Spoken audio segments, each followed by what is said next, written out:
and Fulton coming to you on a Friday. Another beautiful day here in the capital city of Kansas. Thank you so much for joining us. Jake and Fulton caster. Royals back in action tonight. Brady Singer toeing the bump, taking on the Atlanta Braves. Start of a 3-game series tonight, Saturday and Sunday. Royals are just a slight underdog with Brady Singer towing the rubber this evening. We're going to talk plenty of Chiefs as the Chiefs making some news today. We'll also talk with Eric Eager of Sumer Sports. We'll get his thoughts on all things Chiefs, the draft, the rest of the NFL. We'll talk some Royals and their pitching. Small sample size, but something is working right now for the Kansas City Royals. We will get to all of that. Let us know your thoughts, especially on the Chiefs and their wide receiving core. 272-9429 is the phone number. You can also text us in 785-272-9429. Check us out on YouTube. Go to youtube.com. Type in Sports on 580. Very simple, very easy. Hit the subscribe button if you want all the videos, and you can watch the show and replay it. If you want to listen to interviews from yesterday, you want to hear from Gene Taylor, you can. Very simple, very easy. If you go to our YouTube page, check us out as well at 580www.com. Big news today. The Kansas City Chiefs have signed Justin Watson to a 2-year deal. Why is that a big deal? Well, played for the Chiefs last year, 315 yards, 2 touchdowns. Actually had 2 catches in the Super Bowl. And now the Chiefs have 5 wide receivers. They do? They've got 5 wide receivers, and it's a 2-year deal. Justin Watson's 2-year deal with the Chiefs worth $3.5 million, $1.4 guaranteed, $2.5 million in escalators to reach potentially $6 million total. I love this deal.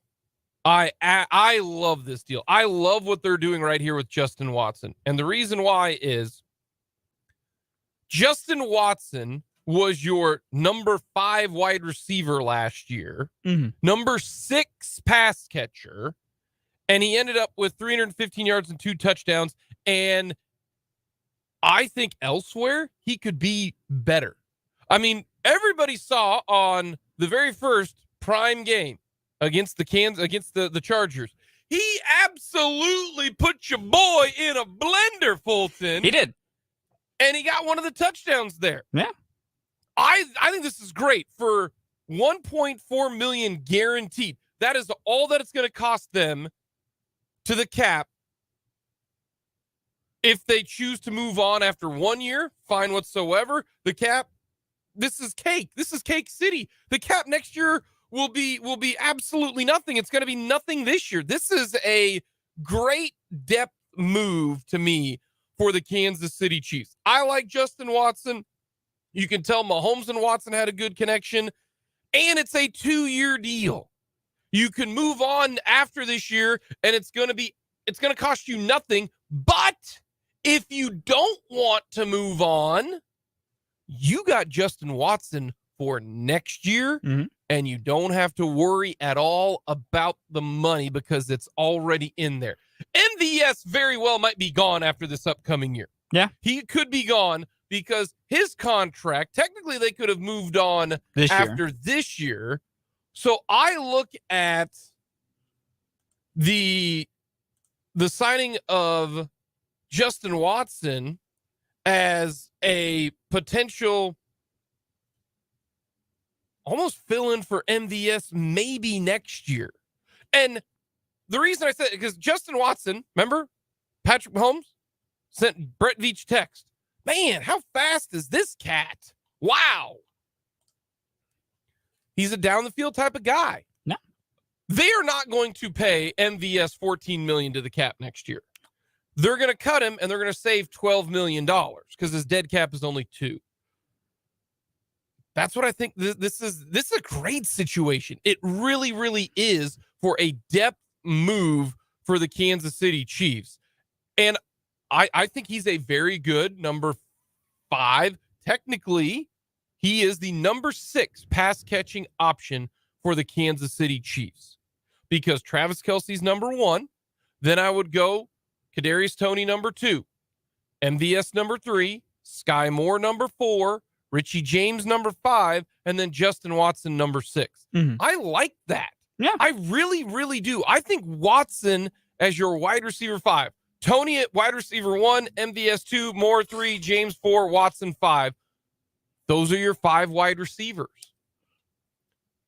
So does that factor in what they're going to do coming up here, a week, 2 weeks from today on the 29th on Friday? I don't think so. I still think if there is a wide receiver out there, if there is Marvin Mims in the second round, if they choose to go to, Quentin Johnson in the first or Zay Flowers, I am not a Jalen Hyatt guy. I will tell you this right now. If they draft Jalen Hyatt, I will be upset.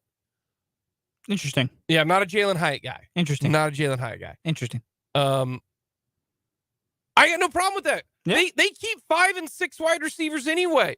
And here's the other thing too. Guess what? You got 4 tight ends on the roster right now. Yeah. Are they keeping 4 tight ends? I don't know. Maybe they will. Maybe they won't. But I think they're going to keep all 5 of these wide receivers. They're keeping Justin Watson. Now, you don't have to.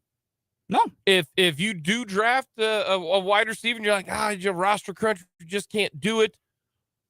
But I do know that they're keeping Toney. I would assume they're keeping Marquez Valdes-Scantling because if not, you could have gotten rid of him already. But I think the Kansas City Chiefs are keeping all 5 of these guys would be my guess.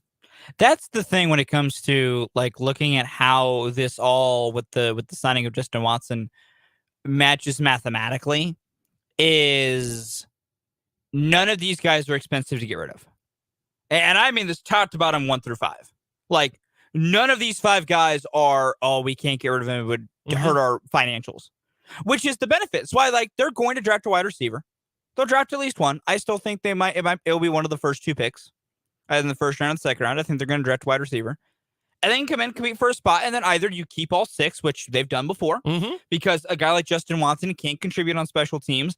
A guy like Richie James is probably going to be your backup punt returner, because I think Toney will start with it. But maybe they make Richie James the punt returner in totality because they don't want Toney to have more on his plate and want to keep the legs fresh for just offensive roles. It could be. And don't get injured. Yeah, exactly. You have that option now because Richie James has extensive return experience. So they've kept 6 before. I wouldn't be surprised if they keep 6. So I think depending on what they do drafting one, and if they do it, I think they'll do in drafting one of the first 2 rounds. I think they will break camp with 6 wide receivers this year. Because it's not new. It's the thing we've seen happen before. And it just means that the guys on the back end need to be little special teams contributors. And both Richie James and Justin Watson, while on the offensive side, they're kind of very niche, specific type of guys to use on the offensive system. They're going to be so helpful in the special teams. You're still fine with giving them roster spots. But financially, this is amazing. It's $1.4 million guaranteed for 2 years. Over the next 2 years, that is all that is completely owed to Justin Watson. That's it. That's amazing. That's a lot of flexibility because, the specific, complete breakdown doesn't come out yet, but I wouldn't be surprised if his dead cap next year was $500,000 of just he might not have any dead cap. It's possible. It's possible all gets paid this year. Next year's just if we need you around, you're here. But if not, happy trails. It could be. Because as we've noted, MVS probably ain't playing for this team next year. No. At least not at that number. It would take MVS having a career upon career year and one of the most surprising things on the planet for the Chiefs to go, all right, we will pay you $14 million. And the Chiefs, as we have found out, they're not thinking just this year. They are thinking next year. They are 2 moves ahead. Let's look at this group of wide receivers right now, okay? Toney's going to be here next year in 24. Moore's going to be here in 24. Watson's going to be here in 24. So there's 3 wide receivers there. And I do. Yeah. Look, Justin Watson is not going to catch 800 yards, okay? No. That's not what but he's there for. But he's a competent 5th wide receiver, which y'all got to realize how useful that is. Yes. The fact that if injuries were besetting the team, like if you're all of a sudden like, man, we're getting thin at the position, to be able to go down to the 5th or 6th guy on your wide receiver room and be like, I am confident you can do something productive is a rare trait to have. And so getting more depth at this spot is important. And the fact that it works out financially too makes it a perfectly fine decision. Alrighty.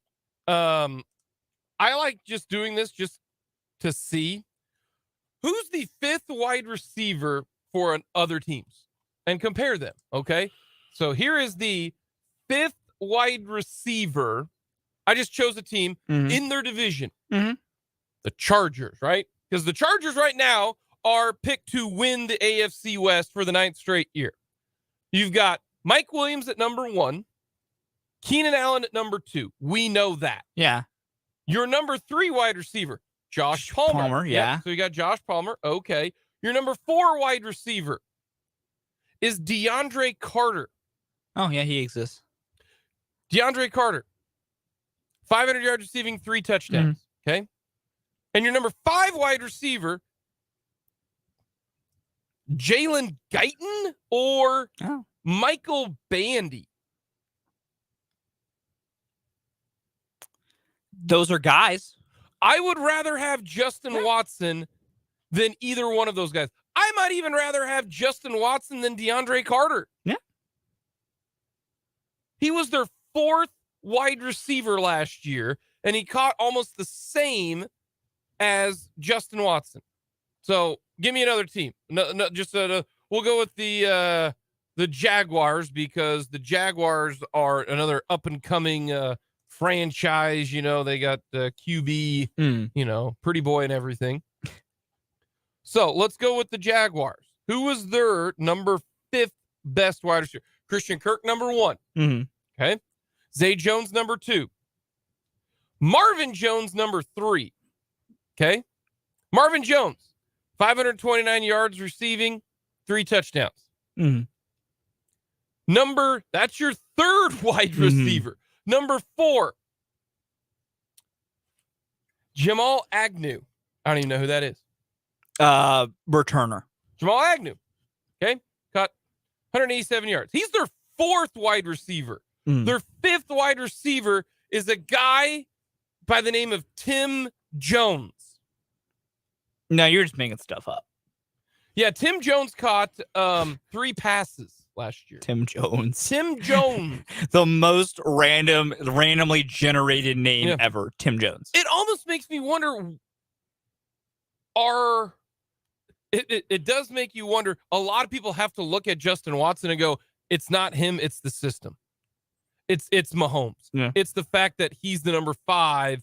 Because I would have thought he could have signed somewhere for 2 years, $10 million and be a wide receiver. Clearly, the NFL says, no, we don't think you're that. We don't think you're any good, which is perfectly fine for me because he fits a terrific role for the Kansas City Chiefs as a number 5 wide receiver.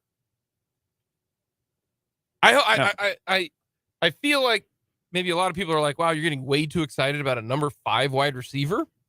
It's the simple fact of the NFL is an 18-week war, and guys get hurt, guys get dinged up. Your depth will be tested at certain spots often. And when you can have confidence in the guys on the back end of a depth chart, that is important. So, well, yes, it may sound very silly to get excited about the Chiefs signing a guy who will be on the field for like 20% of snaps and occasionally do some special teams. The fact of the matter is, I feel confident if something were to, if Kadarius Toney were to miss time, as he so far has the track record to do, let's say something happens to MVS, something happens to Sky Moore. Well, all of a sudden, we're getting a little thin out there, Paul. And Justin Watson's wide receiver 3. And you know what? Is that ideal? No. In no universe is that ideal. But is that I could trust Justin Watson to go out there, be the number 3 receiver, be on the field for most of the offensive snaps, run decent routes, catch what he should catch, maybe put together a 5-catch, 60-yard game? Yeah. I trust him to do that if pressed into service. It's purely a break glass in case of emergency, and it's better to have those than not. And good teams have those. That's why I think they're still going to draft one, and they're going to have 6 wide receivers because of the fragility of... I think that, too. It's Tony insurance. It is Tony insurance. And just Tony... And player insurance in general, really. It's just guys get hurt. Yeah. Players get hurt. Your depth is tested at every position at some point in the year. And the Chiefs kind of now, since the Tyreek Hill situation, they're going with, we would rather have a baseball term instead of have a phenomenal 1 and 2 and a crappy 3, 4, and 5. We're going to have a bunch of 3s. Yeah, it's just we're going with a pretty good up and down. No one's a star, but everyone's going to contribute. 1 through 5, you're not some going to of the parts type of thing. The sexy name. Yeah. But we just told you, the Chiefs number 5 could be other teams. It's 3 or 4. 3 or 4. Now, do they have the 1 and the 2? No, they don't. But and this is where you look at the Chiefs last year. They had 8 guys catch over 250 yards of passing. Yeah. Moore, Hardman, and those 2 guys basically they had 300 yards. So if you want to go 300 yards, I'm going to go 297 as 300 yards. Okay, so we're going to round up. So you got Hardman, Gray, Watson, McKinnon, Valdez-Scantling, Smith-Schuster, that's 7 guys who had over 300 yards receiving. 7 guys. They're spreading the ball out. Mahomes is like Oprah. You get a pass, and you get a pass, and you get a pass. Comparing Pat to Oprah. They're both iconic. That's true.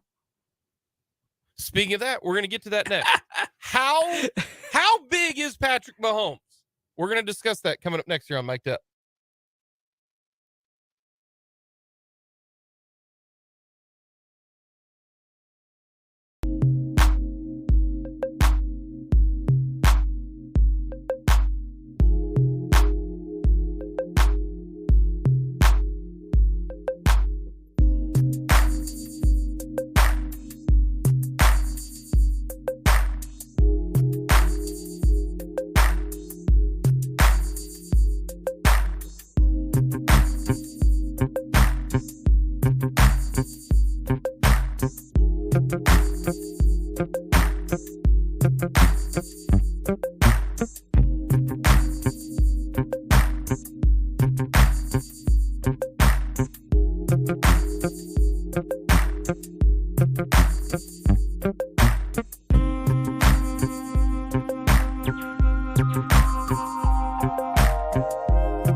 and how big a deal Patrick Mahomes is, that he can do so much. But is he top 100 most influential people of 2023? Time magazine put out their 100 most influential people of 2023, and they've got Patrick Mahomes on the list. They don't rank them, like 1 to whatever, but he's just on the list. Patrick Mahomes, the second. Peyton Manning was the one who wrote about this. And he just says, Patrick is setting new bars. All these young players around the country are trying to imitate his sidearm throws and incredible plays. But I hope they know he's also incredibly hard worker. He appreciates the cerebral part of the game. He understands his platform. MVP winning quarterback. This won't be the last time you hear Patrick Mahomes' name identified this way. You on board? He's in the United States. There is not. He's one of the most influential people in the country. I don't know. I can see it because professional athletes hold a certain spot in the American consciousness, and him being the face of the most popular sport in the United States does probably give credence to that. But I think it's also so subjective that, I wouldn't be surprised if people agreed. Like, again, to be a professional athlete and to be the face of the most well-known sport in the country, you probably have a certain cachet. I look at it at this. He tweeted out an emoji about the Thursday night. You can play more than one Thursday night game. And it got traction. Yeah. Like, it got traction. Mahomes has cachet. So that's why I get it. If there is, if there is somebody there, like a couple other athletes on this list, Leo Messi is on there. No surprise at all. Like Steph Curry, Kylian Mbappe, those type. I mean, he's up at that level. Yeah. Messi. Incredible. Coming up next, we are going to talk all things Chiefs and the NFL with Eric Eager.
We will get to the Royals as they try to win back-to-back games. That has happened before. Only once, though, this year. Brady Singer on the bump. We'll get to some Royals baseball coming up in the 1 o'clock hour. But right now, we're going to talk all things NFL, Little Chiefs with Eric Eager.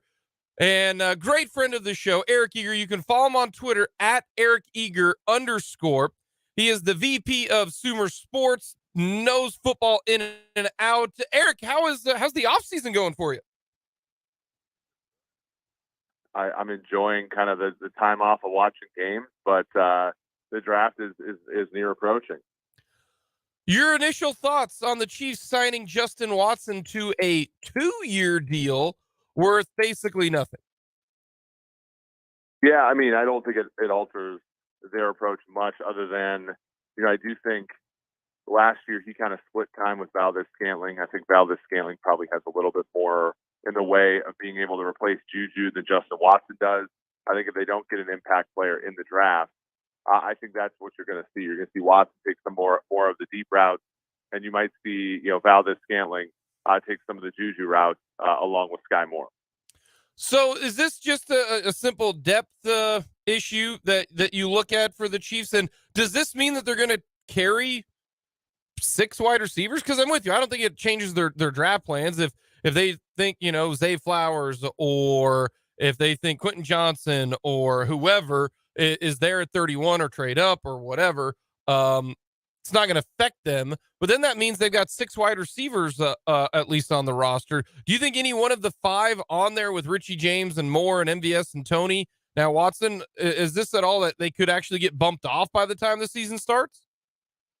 Yeah, I think Richie James is not a lock to make the team. I don't think Justin Watson is either. Although I think Watson getting 1.4 guaranteed certainly moves there. You also lost, Michael Burton in free agency. Really no replacement there yet, and it's not clear whether or not Blake Bell, he signed another 1-year deal. Do you carry 3 tight ends? I think all of those questions are realistic, especially given they probably will carry 5 to 7 receivers, and it'll come at the expense of tight ends and fullbacks. So you think, the Jody Forts and Blake Bell probably has a better chance of not making the team than, a wide receiver? I think so, just because, there's also a good chance that they draft a tight end as well. But the other reason is that, Blake Bell, he wasn't up for the AFC title game. Like, he sat, he's a healthy scratch for that game. And I believe a healthy scratch for the Super Bowl as well. Like, he was an important part of this club until he got hurt. And like since then, there really wasn't much in the way of playtime for him, even down the stretch. Do you think the Chiefs, who have most notably gone with defense in the draft, I thought it was interesting, breaking down the draft since the 2017 draft, so 18, 19, 20, 21, and 22, of their top 4 rounds, they've taken 15 defensive players and just 5 offensive players, and 2 of those 5 are offensive linemen. Do you think that changes starting this year since they're so young on the defensive side, and this is now the time when they are going to go heavy offense? Or because I don't think 15 of 20 is, just random chance and happenstance coincidence. I think that is the way that they wanted to do things. Do you think now that they've did it that way and are super young, they'll find a way now to put some guys on the offensive side? Yeah, I think so. I mean, I think that part of the reason you spend so much capital on defense is that it was a weaker unit. It's moved up now, I think, to being kind of a top 15 part of the league at worst type of unit. So you don't have to spend as much there. Plus, they're going more sort of weak link system type stuff on the offensive line and wide receiver. They're not necessarily looking for superstars there. So they can kind of, I think kind of spread the risk among defense and offense, in a more equal way than the last few years. What do you think they address? If you had to put a friendly wager on their very first pick, what position would you put it at? I think it goes in this order. I think it goes defensive end, tackle, wide receiver, and then I think defensive tackle would be fourth. So I think if there's a good defensive end class that gets to where they're picking, I think that's where they'll pick. But it does look like wide receivers falling too. I think the only question is, whether like Andy Reid they rarely draft for need in the current year. They almost always draft for need in the following year. And when you think about, edge, you're looking at, okay, does either a Menahu or Karlaftis fail? But then we have some backup. And defensive tackle is, similar there. Like, if Chris Jones can't get a deal done, will there be somebody in there after this year to take a spot? We're talking with Eric Eager here on Mic'd Up, and I look at the draft as the Chiefs don't pick necessarily 31. I think they pick, essentially around 22 or 23. I think they're going to be 5 quarterbacks taken in front of them. They don't need a quarterback, so that's great. Perfect. Move them up 5 spots. I don't think they're going to take a corner. And, I'm still not under the, to me, they could still trade L'Jarius Sneed and bring in an extra draft pick because they still got, I think, enough corners. But if they don't, they're not drafting a corner. There's going to be 4 corners taken ahead of them. That right there's 9 spots right in front of the Chiefs. Do you think that in that situation that this draft sets up well for the Chiefs because a lot of people in front of them are going to take positions that they do not need going into this draft? It's a good question. I think that it's tough because the draft is fairly flat. So, I don't think, or not flat. It's pretty spiky. I think that there are, probably 15 to 17 first rounders from what people say. So like, even then, like the Chiefs are still clawing to get to one of those, much like last year when they went up and got McDuffie. It was very much for that reason. So I think it does set up nicely for them, but I also think it sets up nicely in the sense that tackle, edge, defensive interior, wide receiver, if you rolled the ball out there and played week 1, even without a draft, you'd still probably be fine. That was not true last year when their only corners were like Rashad Fenton, L'Jarius Sneed, DiCaprio Bootle, and like DeAndre Baker at this time last year, right? So I think that it sets up for them in large part because their lack of needs. We talked about this, I think, on Wednesday. I think the team right now on April 14th is better than the team that played in the Super Bowl. Do you agree with that? Oh, I think so. I think Menahu's a value over Clark. Wide receiver, I think that they're fine. Juju wasn't giving them much down the stretch last year anyway, and they're healthier. I think, everywhere else they basically stayed the same or gotten better. I think linebacker, they have more resilience there. Willie Gay doesn't play well. They have Drew Tranquil. So, they're much better, I think, than when they played in the Super Bowl. Then how come is it because they're the Chiefs, and maybe it's the draft and we're not talking about that, but how often does a Super Bowl team lose, some players, but are better than what, I mean, they filled the holes, I think, perfectly this offseason. That's why I'm so pumped for this upcoming year. Because I think they're going to start this year, depending upon as nothing crazy happens in the offseason, better than what they did in the Super Bowl. Well, it's because I think that the players that they've let go were not material to them. I mean, Thornhill wasn't a bad player, but he wasn't necessary for them to win. Same thing with Hardman. Same thing with Wiley. I think it's just like they put themselves in a position and look at, and it's not a cap juice cleanse. It's a cap diet, right? Like you need to have, you be cap healthy basically all the time. And like once they got cap healthy, now the only guys that they have to let go are guys that they didn't want to sign in the first place at market prices. Alrighty, Juwan Taylor, better fit, better situation than Orlando Brown. Yeah, and I think the main reason, other than athleticism, is he's okay with playing right tackle. To the point of the previous question, where it's like, if they get to their pick, are they in a good spot? Yes, because they could take a tackle who's good at right tackle or left tackle and still win because Juwan Taylor has that flexibility to him. Is Lucas Niang good enough to play right tackle even if they do draft somebody? I mean, I look at it kind of a couple years ago. I mean, they had Austin Blythe as their center, took Creed Humphrey and said adios to Austin Blythe. So, I mean, technically they might be able to do that with Niang, even though he's still cheap and he's under contract for yet another year. Do you think if he's good enough to start week one at right tackle? I think so. Now, is it going to be great? No. I think you really want to upgrade there or see him improve. But yeah, he can be a reasonable tackle for them. Not great, but he was there for a number of games in 2021 as well.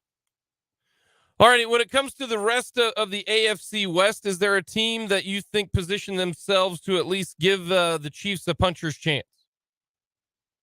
I don't think any of them are going to challenge Kansas City for the division, but I think that the Broncos will make the playoffs. I think when you add, Sean Payton, terrific. I mean, took Jameis Winston and Taysom Hill and Trevor Siemian to 9-8 2 years ago. I think the defense is good. I think the organization's willing to pay for players and pay for resources. So I think it very much is the Broncos that are the team that I think, if you're looking for a dark horse to make the playoffs out of the AFC, I think it's them. Is it more so that you think Sean Payton is just that good? And if Russell Wilson and that offense struggles this upcoming year, what do the Broncos do then? Yeah, I think it's Payton being able to elevate Wilson, in which case it's probably going to be moot. But if he's still really bad, I think you got to take a year and eat it. I mean, look, in the AFC, especially the AFC West, you're not competing with an average quarterback or worse. So, if you have to rip the Band-Aid off a year to try to achieve that, get yourself a draft pick and stuff, like I think that's what they're going to have to do. But I think it's going to be a steep cap cost even next year, should they move on from Wilson. We're talking with Eric Eager here on Mic'd Up, and let's go back to the draft real quick. Is this a draft that is deep in a specific position that you think will benefit the Chiefs? Maybe. It's deep at tackle. I think more than normal. It's deep at tight end. I don't think that helps the Chiefs much. Those two positions really do stand out at me. Corner, another position where there's a lot of good guys at the top as well, but I don't think that helps the Chiefs. So it's mostly tackle, and then it's mostly the fact that there are 4 first-round quarterbacks this year. Last year there were only 1. That pushes every other player back to the Chiefs. All right, my last 2 questions I've got for you, very simple, two for the road. If you could pick a player that is legitimately could be there, okay? I don't want, Will Anderson or somebody like that. But at pick number 31, who would you like to see the Chiefs take? Zay Flowers from Boston College. I think he's a guy that gets open. I think he's a guy that not a ton of size, but very much is the kind of player that Andy Reid likes, scheming up in the passing game. I like him a lot. If he were there, would you ever trade up for Flowers if he's still on the board at say 25? I wouldn't, just because there are other players that, Darnell Wright, guys like that who I think, Broderick Jones, guys like that who I think that the Chiefs would be more than happy with should it not happen. I mean, like I said, they're not desperate the way they were last year for corners. So I think that's how it works out. Alrighty, I know you watch the XFL. So my question is, if you could take one rule from the XFL and put it into the NFL, no questions asked, it is inputted immediately, what would that rule be? I think it'd be the extra points. So the go from, for 1 from the 2 from the 5, and 3 from the 10, to me would be the one that I would work with. If you were in charge of the Chiefs, would you go for 3 every time? I think I would. I haven't done the math on how the XFL and USFL before it performed, but I would, yeah. That would make it wild at the end of a game if you're down by 8. It looks like third and 1 and 4th and 1 have been the moon to the Chiefs anyway, right? So they're better at 3rd and 10. So I think that's how it works for me. Well, Eric, we appreciate the time. Are you coming to Kansas City for the draft? I really wish. We're going to have our live stream show in Atlanta. Go to Super Sports on YouTube. Follow the podcast along. We're going to have a live stream for the first round with myself and former Falcons GM Thomas Dimitrov. Yeah. I remember Thomas very well down there. Eric, thank you so much for the time. We appreciate it. Have yourself a great rest of the week, man. Hey, thanks for having me. Take care.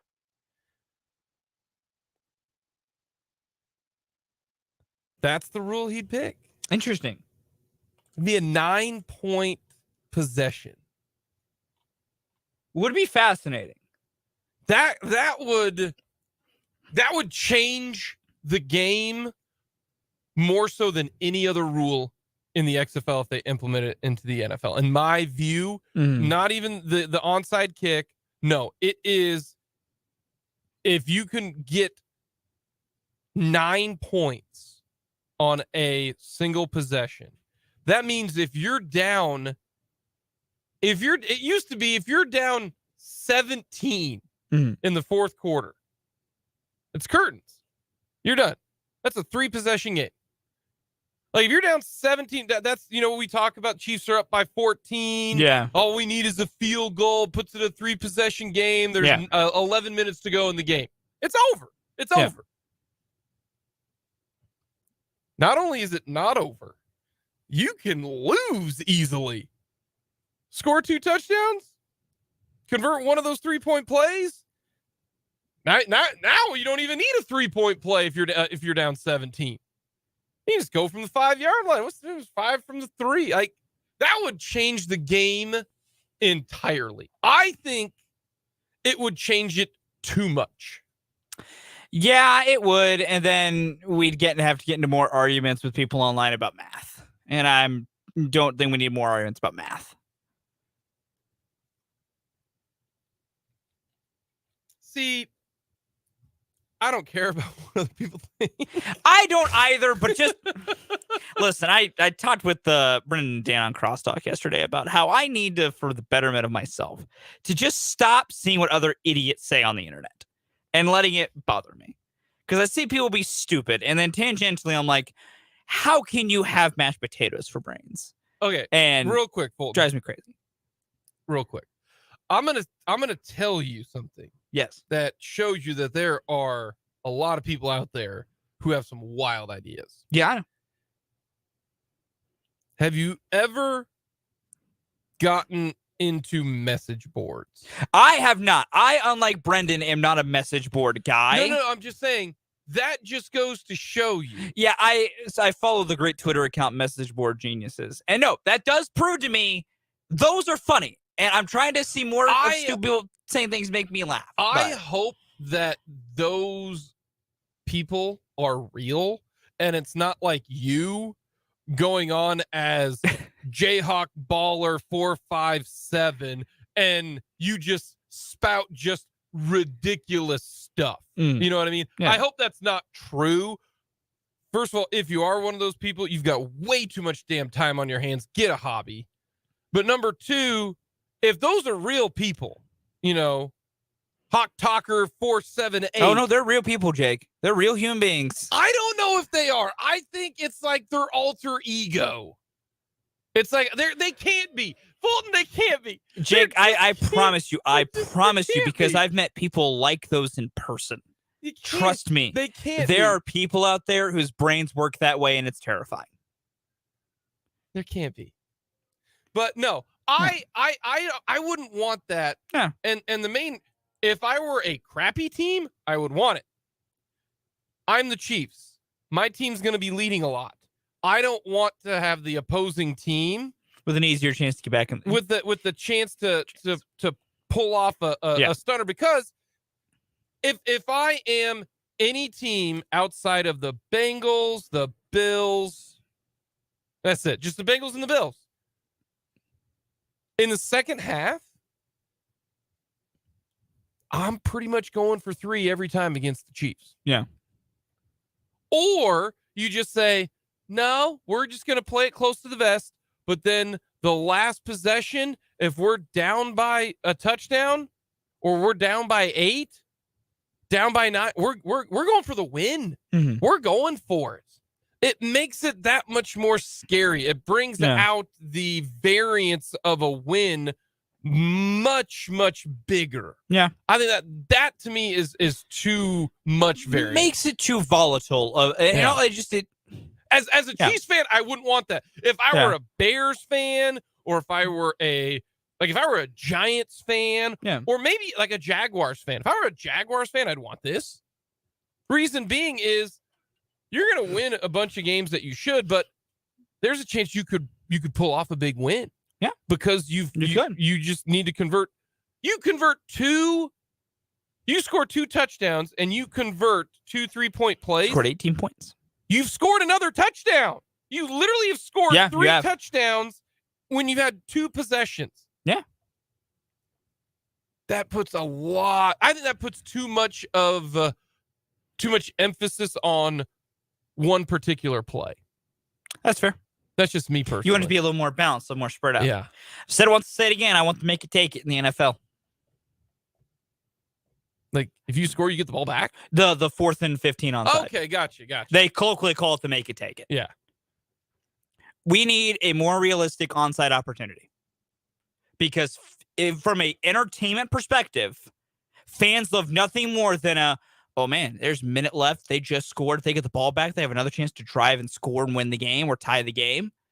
Fans love that. From a neutral perspective. Yeah, as a Chiefs fan. With no fan, skin in the game. As a Chiefs fan, yeah, if you're watching a game and you have no skin in the game and someone's down by 14 late, they score to make it a 7-point game with like 40 seconds on the clock. Mm-hmm. You're like, man, I'd love to see them get a chance to drive and tie this, but they ain't going to get the onside kick back. I think we need a more realistic onside chance from an entertainment perspective. As a Chiefs fan, I would hate that sometimes because then you're dealing with that and that's scary. But what do they do? What do they do with like a holding call? That's the great question I've never looked into. I got to talk to Brendan at the here at the top of the hour because he's got to know. Because if there's holding on 4th and 10, do you get the ball? That's a great question. Or do you redo the down? I wonder. We need to ask the resident XFL insider Brendan Dworzinski about this. He actually went and attended an XFL game. He did, and he enjoyed it. Well, he'd enjoy, like East Rutherford College versus like NJIT football.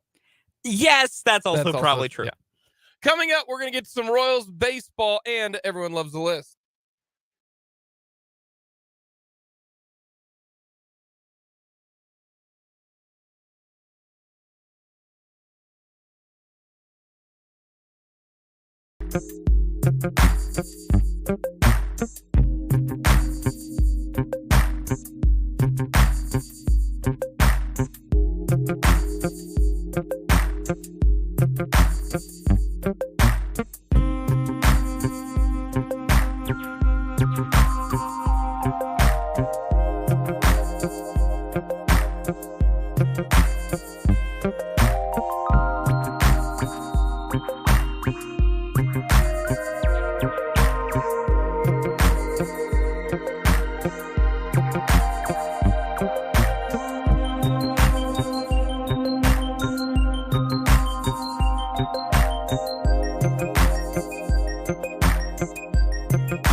Number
2.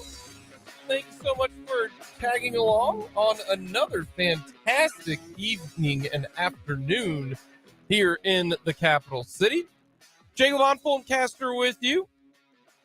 Let us know your thoughts. Hit us up on the text line, 785-272-9429. So simple, so easy. Let us know how your thoughts are on the Kansas City Chiefs signing Justin Watson. That is right, to a 2-year contract.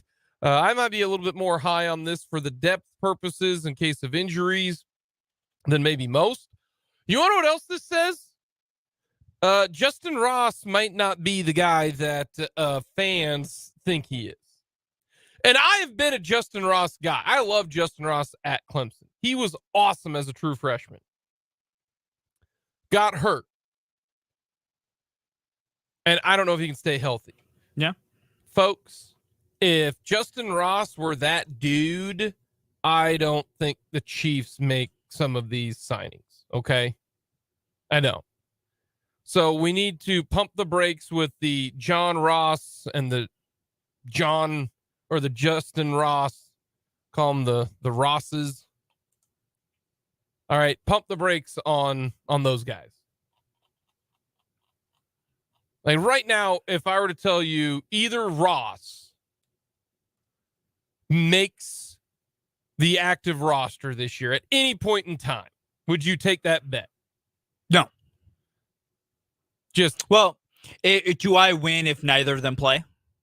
Is that the like you're betting that they do and I'm betting that they don't? Yeah, you're betting that you'd have to take it. You know, it's either there's like over under. How are you taking the under on 0.5 roster appearances for both combined Ross? I'm hammering that under.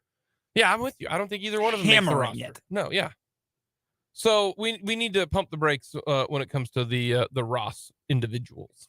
So we will get to plenty more Chiefs coming up this hour. We will discuss which Chief has the best chance to improve, which Chief has the best chance to take a dip in some of his numbers.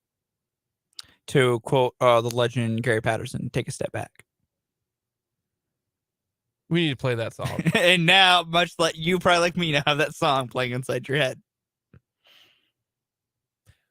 We're playing that song. I'll get it teed up. Tapper. I'll get it teed up. I need to put that song. Is that on like Spotify? Oh yeah, it is. I have it in one of my playlists on here. Does it really? Oh yeah. Look at you, man. I have. So the first day I learned that was a thing, that is on my phone. As long as GP hasn't taken it off the old service there, I still have it.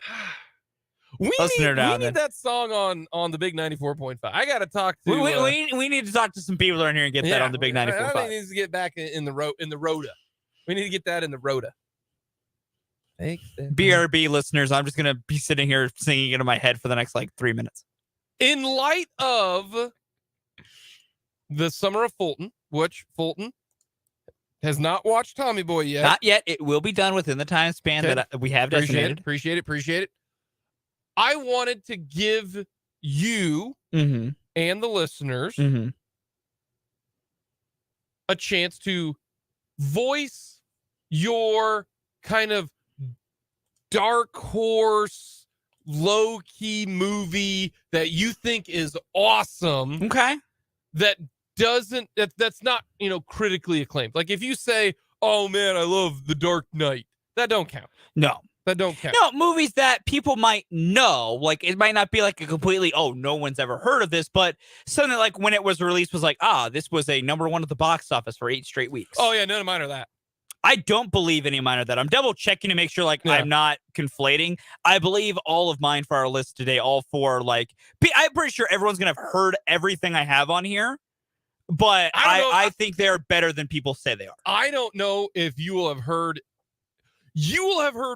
for sure 1. Okay. That's it, though. Okay. I don't know if you've heard the other 3. I'm fascinated. And I love all these 3 movies. Like, any of these 3 movies that are on, I'm watching it. Love these 3 movies. The problem is my favorite movie of all time cannot be considered a non-mainstream film. What is that? A Princess Bride. No, yeah. Yeah, that's why it can't be considered, so it's not on the list. It can't be. Classic. Oh, it's amazing. It's beautiful. It's fantastic, and I love it. That whole if I see that on my television it's being put on. Hey, do you see they're trying to remake that? I have seen that. With The Rock is playing Andre the Giant. I did not notice that. Yeah. Interesting. I could see it. Man, Andre was so good as Fezzik in that film. Great. It's a great movie. Oh, it's a great movie overall. Great Incredibly quotable. Fantastic top to bottom. Absolute hits. Yeah, great movie. Yeah, no. Yeah. If you'd have put that in there, no, I would have thrown something at you. Deservedly so. Okay. No, that is an amazing American classic. Yeah. Okay, good. Lord, I love that. So movie. that'll be our list. I want dark horse, not well-known movies that you'll die on. Like all 4 of these movies I will die on that hill that these are terrific movies. Okay. I'm excited for it. Interesting. This gives you a chance to show your maybe different side of things since you haven't seen some of the classics. Royals are in action tonight. Yeah, they are. And I have two things I want to get to about the Royals. One, the Royals right now stand at 4-9. Okay. Here are the Royals' worst records after 12 games. And I understand we've played 14. This is 12. No. In 92, they went 1-11. In 2006, they went 2-10. In 2019, they went 2-10. They went 3-9, which they did this year Mm-hmm. in 81, 93, 01, 07, 12, 18, 20, and now 2023. It's a lot. Ladies and gentlemen, since the turn of the century and the millennia, the Kansas City Royals have started 3-9 a third of the time. We'll go in order. 2001, 2006, 2007, 2012, 2018, 2019, 2020, 2023. 8 of the 23 times we have started a season since 2000, they have started 3-9 or worse. 8 of 23.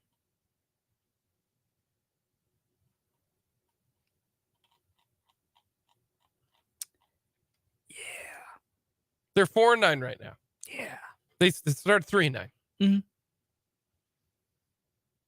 18, 19, 20. 3 straight years there. Yeah. What happened in 21? Were we good? That was the hot April, remember? That's right. That was that really hot April. No, I thought that was last year. No, that was 21. Last year's April sucked. They all suck.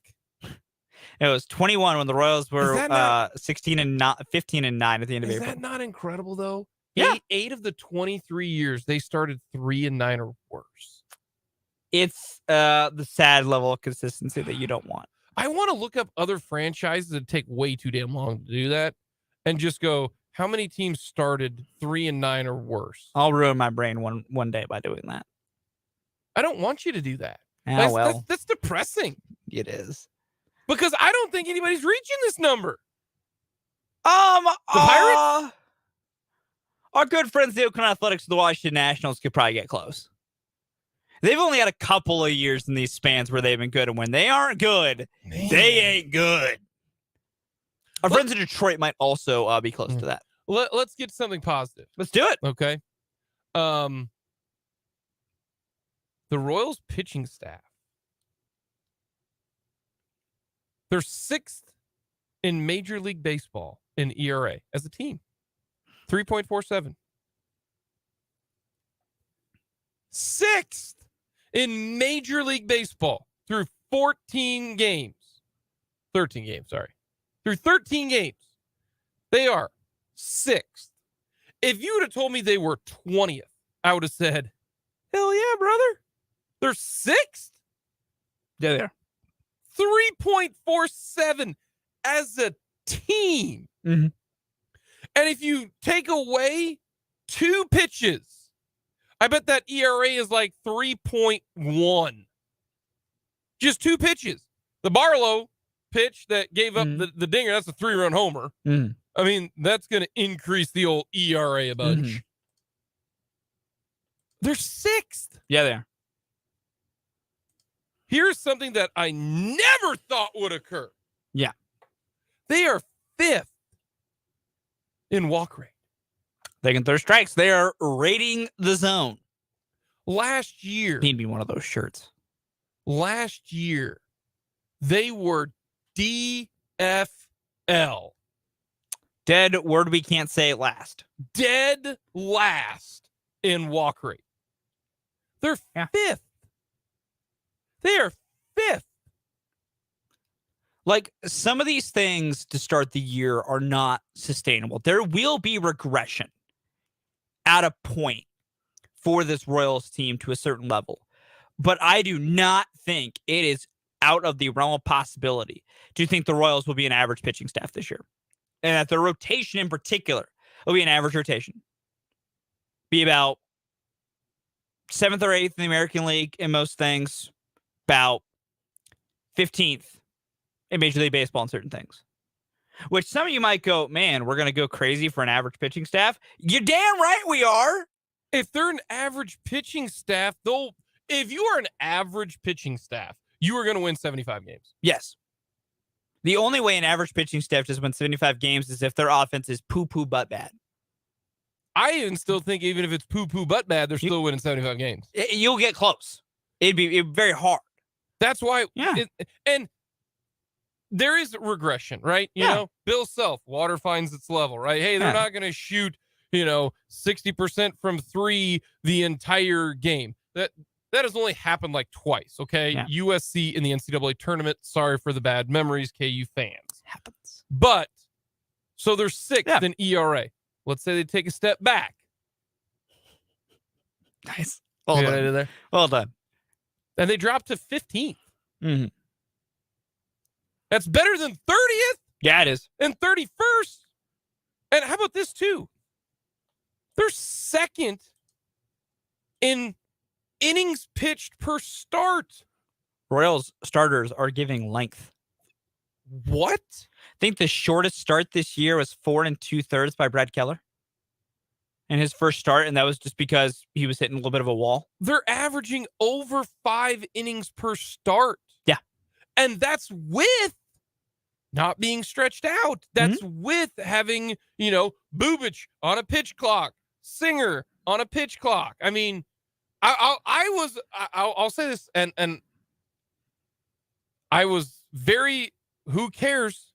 But so far, Jordan Lyles is doing Jordan Lyles things. He is giving you innings. And I know it's early, but that is what that man does. What did I say before this year started? What did I need out of Jordan Lyles? I needed innings 8, so going like 6 innings a start, and give me an ERA of like 4 or 5. He is currently hitting all my numbers. Yeah. So you know what, Jordan? He is. You are not on my naughty list just yet. No. You're doing what I want you to do, buddy. And he's actually doing better because he's only had 1 start where he gave up a lot of runs. Even that start, he still struck out 9 and didn't walk anybody. And still, I think, went like 5 2/3 at least. So it's like, we all came into this year thinking the hitting would be the good part and the pitching staff might get a little better, but would still need work. We're getting the inverse right now. And I think it can't go unnoticed what is happening with this pitching staff, what they're doing with the talent that they have, because like I talk about regression, and regression is going to happen because none of these numbers stabilize very fast. There's not a lot of numbers that stabilize very, very fast when it comes to that pitching. And just they're not this good. Yeah, no, and it's just it's my whole thing with like the Rays being 13-0. It was like they're going to be a good team, but they're not going to stay this good because things stabilize as the year goes in a larger sample size. But like when you look at the real nitty gritty numbers with these Royals pitchers right now, they are different guys. Like, Saris the Athletic, he's their chief real nerd guru numbers guy. Saris. Okay. He created Stuff Plus, basically a way to quantify, when we say a pitcher's got good stuff, we never could quantify what the heck we were talking about. He found a way to quantify it and can grade pitchers on how good an individual pitch is. Chris Bubich's fastball, the 3rd most improved fastball this year. Man, that's not a shocker. And Stuff Plus for fastball stabilizes after about 20 to 25 fastballs thrown. So it's... Does he got good stuff? Well, I can tell you if he's got good stuff. I just got to watch him. Yeah. But like that's what like I've talked about with Chris Bubich of like, will he be, a 1.6 ERA, a billion strikeouts and only 1 walk? Mm-hmm. Like, no, Bubich is going to have some rough starts. Yeah. But I can say confidently he's better than he was last year because his peripherals are truly like better. Same thing for Brad Keller with his curveball. Like this coaching staff has kind of fixed stuff already. Give us some better players too. Yes, it's been insane. Fun. It really has. We'll get a timeout. Coming up next, we've already got one movie that somebody says many people haven't seen but is hilarious. That's what we're going. It doesn't have to be hilarious. It can just be a good movie. One of mine, two of mine, are not comedy. I don't think I have a single comedy on my list. Oh, I do. I'm not gonna give one more, but I do. Down Periscope is a hilarious movie that not many have seen. Never seen it. Never heard of it. I believe that is with Kelsey Grammer. I might want to watch it now. I love Kelsey Grammer. I believe. Love Frasier. I could be wrong. I don't know. I'm gonna have to. We're gonna do a quick Google search. I think it was. Yeah, it was Kelsey Grammer. Boom. Well done. Funny movie. Funny movie. Yeah, about a submarine. Coming up next, we're gonna give you our lists. Underrated, underappreciated movies that you need to watch. Coming up next.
Alrighty, Fulton.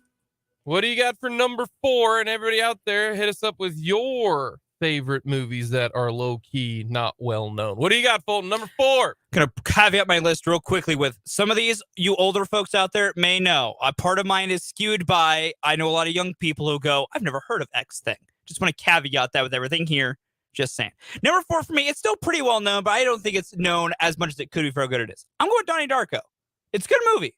Donnie Darko. Donnie Darko, I really do enjoy, and I would not consider it a, like, everyone knows this when you say it or has seen it type of thing. I've never heard of it. Okay, there we go. Yeah. Well, Point has now been taken. Is it like Darkwing Duck? No, it's not like Darkwing Duck. No, Donnie Darko, I have not heard of it. Nope. Like so good. I like it. Number 4 for me. It is hilarious. So funny. Zach Galifianakis is in it. Hopefully you have or have not seen it. It's a little bit of dumb humor, but it's hilarious. Out Cold, the movie. Never heard of it. Out Cold. Okay. We're each one for one on saying something the other person has no idea. Out Cold. Number 3, a movie from the mid-'70s for me, Network. Network is a great movie. No clue. Network is a really good movie. No clue. Love it. Number 3 for me, it involves a gigantic cast. I don't think it was super well known. I mean, it did okay, but no one really talks about it. Involves Jeremy Piven. The movie's called Smokin' Aces. Never heard of it. It is about... We're 2 for 2, gang. We are 2 for 2. Smokin' Aces. The spirit of the list is truly alive. It's like a Hitman movie. Okay. It's a cool movie. Great movie. Love it. Number 2 for me. A film involving Jim Carrey that I don't think is talked about at all or as much as it should be. Eternal Sunshine of the Spotless Mind. Slow down and say that again. Eternal Sunshine of the Spotless Mind. Is it fantastic? Is it a comedy? No. No? Okay. It's not. It's great. Never heard of it. Never heard of it until a friend of mine showed it to me. It was really good. All right. You've heard of this one. Okay. I love this movie. Some of the funniest one-liners out there. It's hysterical. It is Grandma's Boy. Yeah. Okay. Yep. Grandma's Boy is so funny. That's a good movie. My wife thinks I am a 7-year-old. Yeah. Because I like Grandma's Boy. Yeah. That's a good movie. Number 1 for me. I don't know if anyone's ever heard of this outside of me. Phone Booth with Colin Farrell. It's a great movie. Yes, You've heard of Phone Booth? Great movie. Yes. Yes. Great movie. It's a good movie. Thank you. I do like Phone Booth. I am vindicated. Yep. Number 1 for me, it involves Tim Robbins and Martin Lawrence. It is a movie. It is a comedy called Nothing to Lose. Never heard of it. Fantastic movie. Those 4, go see. Coming up next, we'll get to the Chiefs on who's going to improve and who's going to take a step back.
Take a step back. Take a step back. Take a step back. Running down for your ride. Take a step back. What? This is a toe tapper, man. You know what? You know what this kind of reminds me of? What's that? This song has like the you Bob. It's like fishing in the dark by the Nitty Gritty Yeah, Dirty Band. I you with know? that. You know, like just a take a step back. Absolute banger. Fantastic. You know what? I'd pay money to see Gary Patterson I would too. down in Fort Worth I would. or wherever he's at now. I would too. Fantastic. If you'd like, let us know your movie that was not well known. From the text line. All right, this one doesn't count because it's a classic. Airplane. Airplane doesn't count. But everybody knows that movie. That's a phenomenal movie, but that does not fall under this category. Not at all. Starship Troopers. I'm going to say yes. That's a way back one. But Airplane. No, Airplane might be a top 10 comedy of all time. Yeah, I love Airplane. Airplane is so damn good. So good. I mean, Airplane's like Caddyshack. You're going to make me say it, aren't you? You watching Caddyshack for your age group, not that big of a deal. Okay. I mean, you're going to make me say it, and we're going to get into another thing about me not having seen a movie. No. Because Caddyshack came out, it was like Rodney Dangerfield, that type of thing. No, you not seeing Caddyshack. There are a lot of people your age that haven't seen Caddyshack. Okay. Everybody's seen Tommy Boy, though, man. Tommy Boy came out in the 90s. When did Caddyshack even come out? I don't know. 70s? When was that? Yeah, 1980. Yeah. Yeah. You not seeing Caddyshack, not a surprise. Like, if you hadn't seen Happy Gilmore. I've seen Happy Gilmore. Oh, good. Love Happy Gilmore. Thank goodness. I love Happy Gilmore. Thank goodness. Fantastic film. Yes, very, very good film. Oblivion. Sure. Yeah, I don't know what that is. Don't know. Talking about the third Elder Scrolls game? Don't know. Not for sure. Showing off the nerd there. Hope you all are happy about it. Tales from Annette on social media, and I put this out on social media. Our movie list. Kels from Annette, I'm with you on Smoking Aces. Okay, Kels is with you. Dan. Dan's chimed in on both lists. Dan. Jake, I remember seeing trailers for Grandma's Boy. I wouldn't watch that at gunpoint. Here's the thing. Grandma's Boy did awful at the box office. Yeah. It is a cult classic for my age group. Yeah. Have you seen it? I've seen Grandma's Boy. It made me laugh. It's hysterical. I don't know if I'd laugh at it watching it today. I will admit that. I don't know if I'd laugh at it watching it today. I probably would, but who knows? I'm just replaying a whole bunch of the scene. Hey, Mom, did you TiVo Samurai Jack? Just a hysterical movie. I love that movie. It's a movie that gets me. Yeah, I'm glad. We should all have those. Gets my funny bone, man. So, but Dan's a video game guy. He should like that because it's a game about video games. It's an Adam Sandler movie that doesn't star Adam Sandler. So, alrighty. Since we coming back with Take a Step Back. Alrighty, what Chiefs player in your mind is going to take a step back? Take a step back. He's going to take a step back. Man, that's just stuck in my brain. From last year. Great work, GP, to get that just stuck in my brain. Yeah, where it's a good one. Go away. It's a good one. You know, I've been trying to think about this and really try and break down who would be in line for some kind of regression. Mm-hmm. And I don't think there's an easy answer with any of these players.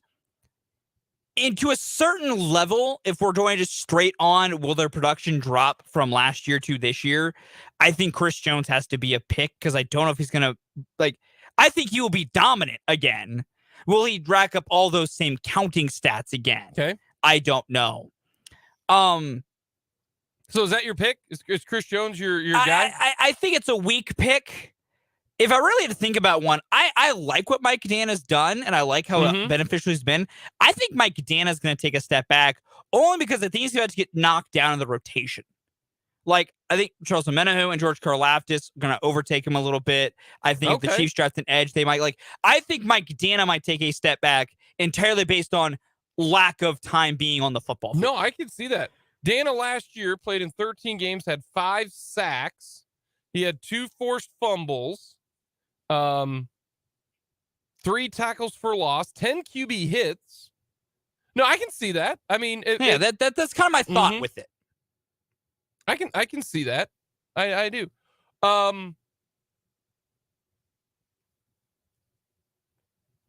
My answer is going to be, well, the one, if I were to say who's going to take a step back and not be as good, because I think he hit his peak last year. I don't think you can get any better than what he did last year because I just don't think it's in his skill set. Mm-hmm. What his skill set is a very useful player, but it's Nick Bolton. That's fair. I don't see Nick Bolton. He set the record for tackles. He had 180. Yeah. That's one more than 179. Yes. That's how math works. That is a ton. Yeah. 9 tackles for loss, 2 sacks. Mm-hmm. That's he had 2 interceptions last year. I just kind of, your Chris Jones, he's still going to be, I think, but yeah, it's the idea of he's still going to be good, but he can't be near that peak again. But I also think because I don't know if he'll be on the field a ton on third down, because I think that's where Drew Crankle might come in a little bit more. I am fascinated to see what the Chiefs do at that point, because Drew Tranquil will be the Chiefs' best pass coverage linebacker. So I wonder if, on true passing downs, if it only goes to Drew Tranquil. I wonder, because normally that's been Nick Bolton. It's been his thing. Like, he's on the field every snap. He doesn't come off the field. I would be interested to see if maybe Drew Tranquil eats up some of that, just the idea of he brings something to this team that no other player has, which is an ability to cover the pass. So that's the guy that I would choose. And I just don't know if he'll ever play a ton on third downs or in those type. Now, I could be wrong because he's the green dot and maybe he'll stay on the field. But man, he was very good last year. Nick Bolton was. And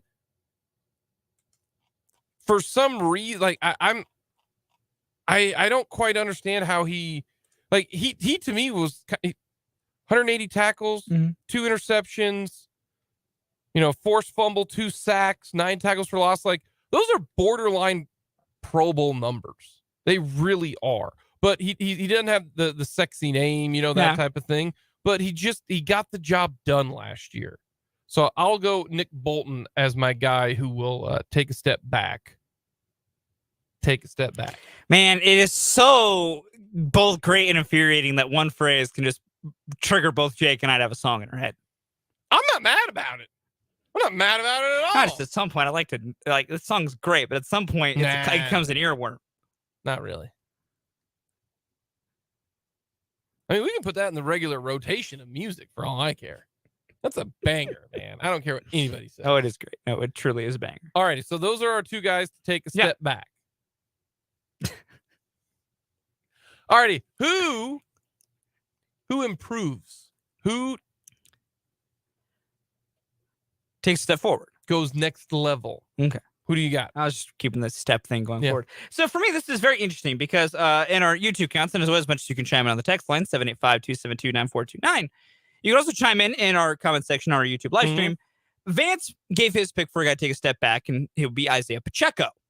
Ooh, which is interesting because Vance, not to disagree with you, my man. Counterpoint, I think Isaiah takes a step forward. Like, I think Isaiah, as your lead back, I'm willing to put a spicy take out there on April 14th. It ain't spicy if he goes over 1,000 yards rushing. That ain't spicy. 1,200 yards rushing. To be more specific. I think Pop can get to 1,200. Yeah, no, 1,000 ain't spicy. He got like 700 last year as a backup running back for like nearly half the year. 830. 830. I am sorry, Isaiah. I discredited you. I think he gets 1,200. If not more. And yes, I know it's the Chiefs team that doesn't run the ball a ton, blah, blah, blah, yada.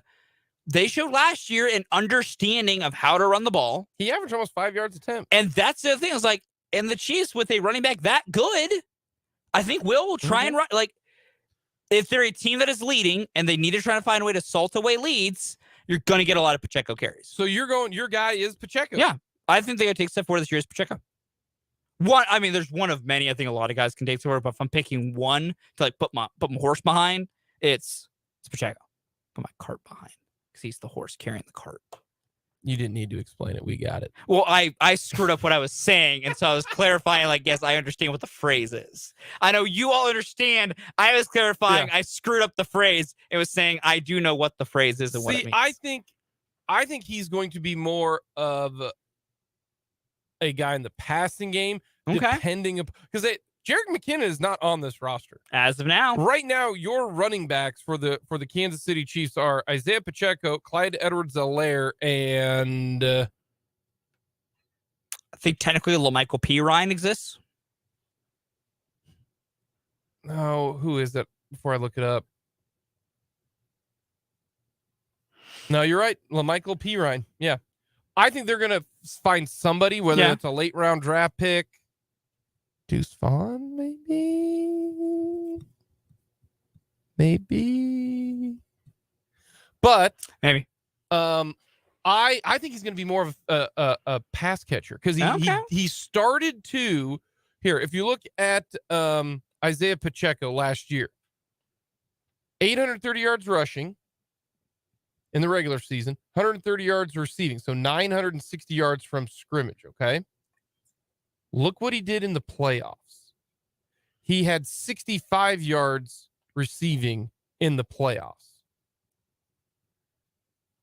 He's going to get, he had 7 targets in 3 games in the playoffs. He had 14 targets in the regular season. They're going to use him more in the pass game, so maybe not so much as rushing yards, but like all purpose from scrimmage, not all purpose. Okay, because that includes kickoff. Oh, that's fair. So from scrimmage yards. Scrimmage yards. That okay. I think that is. You know how your philosophy is for the Chiefs in don't look at wide receivers and tight ends. Don't look at those. Yeah, look at pass catchers. Just look at yards per touch. Okay, instead of yards per run or yards per catch, yards per touch. Yards per Every time touch. he touches the football, what happens? Oh, and how many yards from scrimmage? Yeah. 960 is what he had last year. Yeah. He only had 130 yards receiving. What if he gets that up to 400 yards and he gets near 1,000? Now we're talking. I'm seeing your point here. Now we're talking 1,400, 1,500 yards from scrimmage, which is not. It's just he's going to, add 200 yards. Rushing, add 200 yards receiving. That's 400 yards. Now he's at 1,500, almost 1,500 yards. So I think it's more so what does he bring to the table? That's how Jamal Charles, we looked at Jamal Charles. Anytime he touched the ball, good things happen. Man, Jamal was so good. My guy who's going to take it to the next level. All right. To me, statistically, you can go with Kadarius Toney because he only had 150 yards. Yeah. When you go with Tony Towns. You could go Kadarius Toney. You could go Sky Moore. That will improve, and they will. Yeah. I mean, Toney had 171 yards, but he only played in 7 games, and he only started 3 of them. Sky Moore, same situation, had 250 yards. I think both of those will improve, but the guy that I think is going to end up being a dude. All right. He didn't have any flashy statistics, any flashy accumulation of anything of that. Okay. I think he's going to be a dude. Who do you think? Didn't have flashy statistics. Think he's going to be a dude. He is going to improve. I think your number 2 is when he jumps up. Noah Gray. No, not Noah Gray. I have no idea. No. Trent McDuffie. I think Trent McDuffie is good. Here's Trent McDuffie's stat line. You ready? Played in 11 games. No interceptions. He had 7 pass defenses, 1 forced fumble, 1 sack, 44 tackles, 1 tackle for loss. I think Trent McDuffie's a good corner. I really, really do. And I think him missing the first 5 games of the year because of his hammy, and then look at how he played at the end of the year. I got a lot of, if I could buy stock, I'm buying stock in Trent McDuffie. I think McDuffie is the guy who comes up next. I have been in on the ground floor of Trent McDuffie stocks. Okay. I think we all know at this point. I'm with you.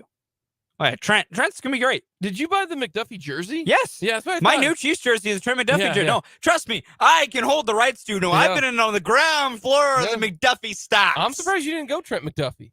I think he's going to have That's what, when it comes to guys year. that improve, it's a laundry list for me. It is, I think a lot of these guys take steps. Like I said, it's Isaiah's one guy of many. I think Trent is also, defensively, Trent's the guy's taking the biggest step forward. I think by the end of the year, no disrespect to the King L'Jarius Sneed, Trent McDuffie is your undisputed best corner on this team. And I think L'Jarius is very good. I think Trent exceeds how good he is by the end of the year. Trent's really good, y'all. Yeah, I'm a big McDuffie guy. I've been on that since the beginning. I think McDuffie's going to be very, very good this upcoming year. So Trent is going to be awesome. Yeah, my guess on both on defense. Nick Bolton, I don't think he's going to be that good. Yeah, because I think that's his ceiling. I don't think he can get any better. That's fair. I just don't see him improving in the past to get to that level. That's where he's limited. And I look at McDuffie. I like Trent McDuffie. He's going to take a jump, man. Yep. He's got some good young kids on this Chiefs team. Yep. Coming up next, we'll finish off this 1 o'clock hour. Coming up next here on Mic'd Up.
City area. I think this is kind of lame. Seen what?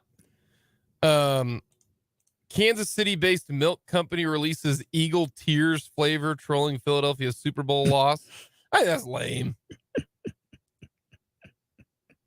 Like, Eagle Tears is one of 2 limited edition flavored milks the dairy has released. Listen, that's lame. Listen, man. It's just it's bottled Eagle Tears. That's lame. Listen. In the world of capitalism, you make your money off of whatever clientele you can.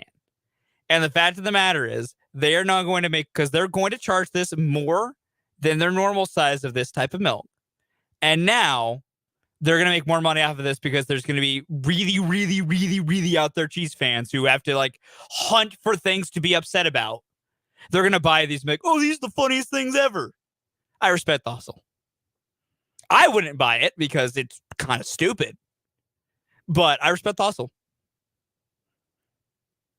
Listen, everyone in the world we live in, grifts are everywhere, and sometimes you can't knock the hustle. Well, and that's all it is. That is all this is. This is someone in the marketing department. Someone in the marketing department went, we need to up our sales. I bet they'll buy this. And that's why. Entirely. Because there are sects of cheese fans who are just going to be like, oh, yeah, gotta get my Eagle Tears, bro. Same people who were engrossed in the Juju Darius Slay, all that drama. That was funny. It was. But people engrossed in that are going to buy this too. That was so funny. It was hilarious. Holding. You want to hold something? That was great. That was fantastic. That was hilarious. Have you ever had root beer flavored milk? No. My dad buys it all the time. Yo, me and your dad. Look at us. Like, I'm going to I'm headed home after the show today. I can guarantee you when I get to my dad's house tonight, there will be root beer flavored milk in that fridge. Lucky. I can nearly guarantee you it will be there. Drink it. It's good. Mine. If it's not there tonight, it'll be there by Sunday because he does his store runs on Sundays. Me and your pops, man. Same guys. Right on. I love root beer got flavored you by milk. 21 years of age, but you guys are the same dude. Delicious. Coming up, we'll get into plenty of Royals and On Second Thought.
Hour of the Mic'd Up on this Friday. Thank you so much for joining us. Jake and Fulton Caster with you. We've got another edition of On Second Thought coming up. We'll talk that, Little Royals baseball. Talk some Chiefs as well this hour. As always, let us know your thoughts. Hit us up on our text line, 272-9429. Let us know outside of Topeka, 785-272-9429 on our text line. Love to get your thoughts on today's show. We've been discussing, since our list today was really unheralded movies that you find enjoyable. That's been the talk. I think movie discussions and actors generate the most back and forth between, like a friend group or whatever. Yeah. It's because it's all subjective. There's not an objective way to quantify a film. Well, there is not. I'm going to say this. Like, if you think, like, there are certain, like, you can have an opinion, but your, like, opinion is wrong. In very particular instances, yes. Like, you're so out of the loop, Like, my one is, I've never seen a single Harry Potter movie. Like, I think Harry Potter is completely dull and boring. Like, that does not intrigue me at all. Some people would say, it's a bad opinion. And those people are incorrect because movies and taste is subjective, it's not quantifiable. Yeah. But if you think Shutter Island is a good movie, then you are also wrong. Taste is subjective and depends on the person. Did you like Shutter Island? It was all right. I walked out. The only movie I've ever walked out on. I enjoyed it. It was fun. Walked out. Will not watch it. Yeah. Watched it one time. Never watched it again. I don't even know how. Won't seek it out. Don't even know how it ends. How does it end? It's got a nice ending. It's got a nice little twist at the end of it. Couldn't handle it. Got a nice little plot twist in there. Well, they needed to either do it better or quicker. It's the only movie I ever walked out of the theater. That's it. Shutter Island. Awful. I also don't know how you can form an opinion on something you haven't finished, but no, I definitely can. I didn't get to the end of the movie because they didn't deserve me getting to the end of the movie, Fulton. Out of Point here. still stands. Every single bit of movie taste is subjective, and there's no objective opinion that can be formulated on the movie. Well, I mean, It's all subjective. well, It is taste. I can think your taste is bad. Not your taste. I'm talking about like if someone's like, "Oh, Shutter Island's my favorite movie of all time," I want to judge you. Yeah, and that's fine. You're within your right to have that opinion. Yeah, You're I not know. factually correct, is my point. Yeah, well, Like, you may hold the opinion, I think you are wrong for thinking Shutter Island's your favorite movie, and I think, therefore, you have bad taste. There's nothing factual about that statement. It's entirely opinionated. In my view, I think they are. I think it is a factual statement. Except it's not your opinion, because taste is subjective. Well, for me, it is a fact. See, it's just a different Buddy, viewpoint. oh, No, different viewpoint. Hurt my brain here, man. No, it's just Facts don't change. Facts are not subject to being in the eye of the beholder. Facts are just don't immovable. You just don't like how I view it. That's all. That's No, okay, it's Fulton. you're That's misconstruing what a fact is. No, we're facts all right. have to be entrenched. No, we're good. That's why they're called facts. No, we're fine in that situation. It's all right, Fulton. Just let it go, man. Let it go. Royals lineup is out. The Royals have listened to me. Matt Catrero listening to the show. MJ Melendez leading off. Bobby Witt Jr. batting second. Vinny Pasquantino batting third. Salvador Perez catching. This should be the lineup. Whether Salvador is catching or DHing, don't care.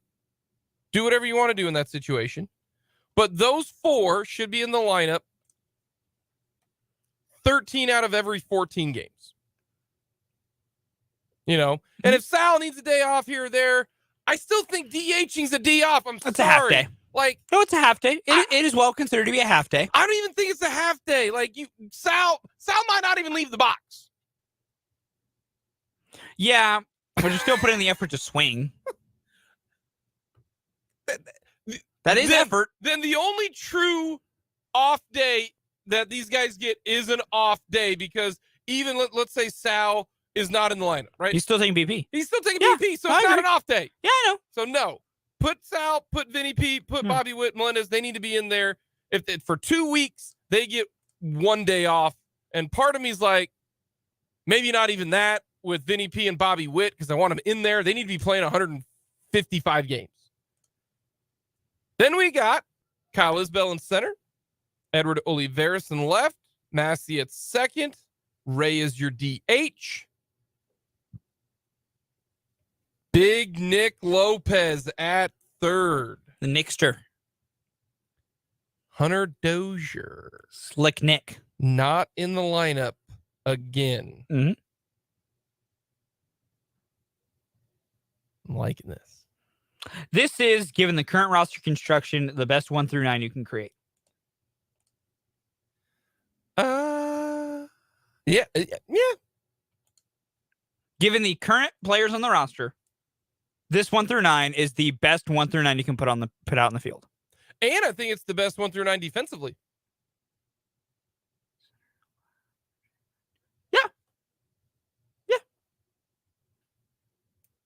Yeah, I agree. And plus, you got Nate Eaton coming in out of the bullpen.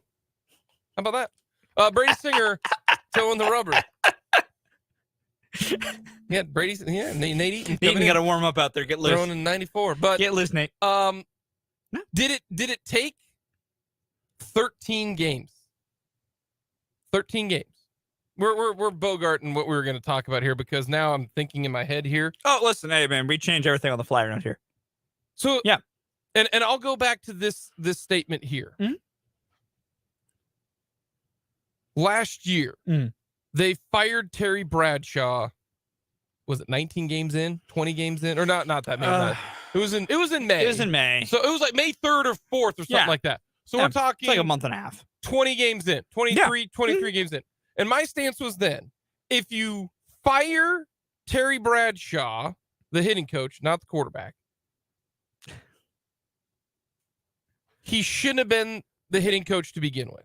Yeah, you had already kind of made the decision. There cannot be a new decision that you have somehow reached in that small of a sample size. That, to me, is that's fair. Asinine. That's fair. That might upset me more, the fact that they did that and didn't fire Cal Eldred. Yeah. Because the pitching staff was doo-doo. Yeah. After 26 games, they didn't fire Cal Eldred, but the offense was doo-doo after 25 games. Terry. And they fired him. No, I get you. I get your point. That was stupid. Yeah, no, I get your point.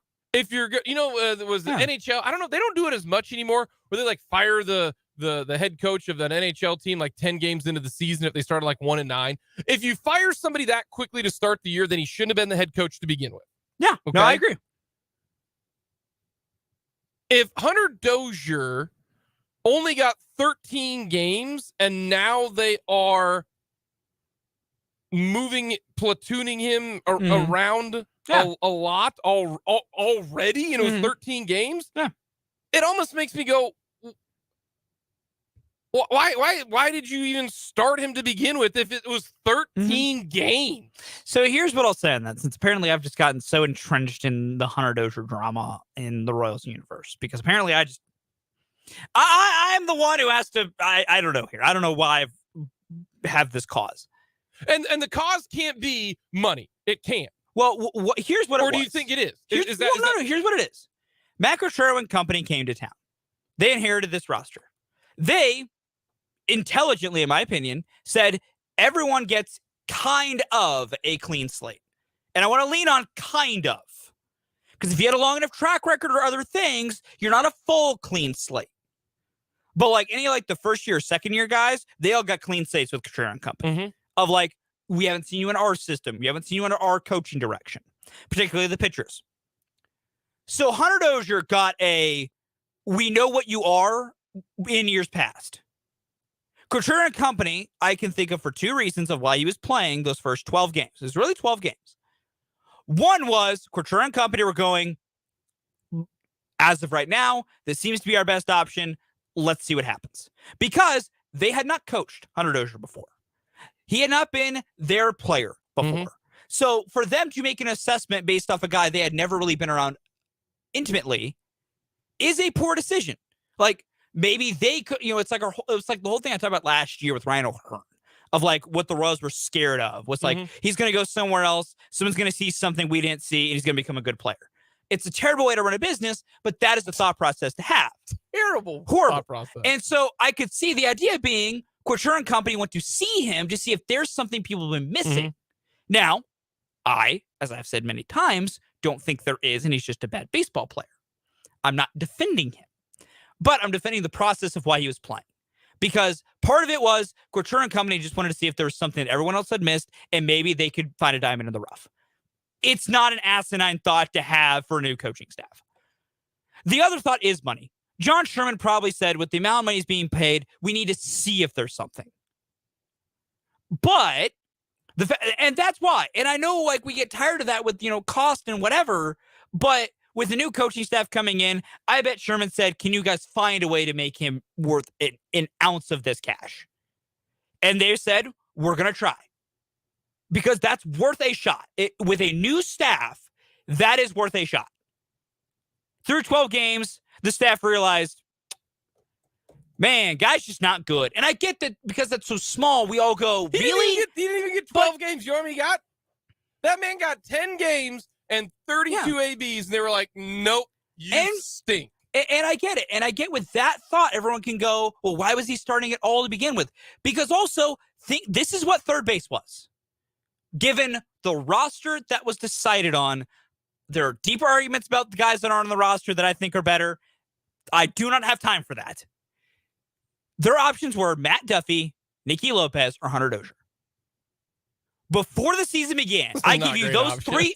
Well, I give you those three names. I think we're all just put them all in a hat and pick one.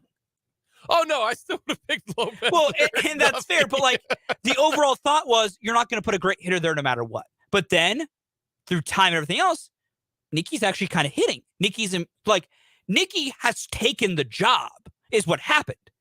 And what I think, instead of being so focused on, oh, why didn't you guys do this sooner? And all the negative parts, think of it as, name me one Royals coaching staff in the past 10 years that would have made a decision like this and been willing to cut bait this fast of like, you know what? It isn't working. We need to try something new. No, and this quickly. And that's, don't get me wrong. And I'm not saying you specifically. I'm not upset at this. No. I am, because one of our show mottos, is don't compound a bad mistake with another mistake. Don't double down if you don't need to double down. You made the mistake on giving Hunter Dozier money. Okay.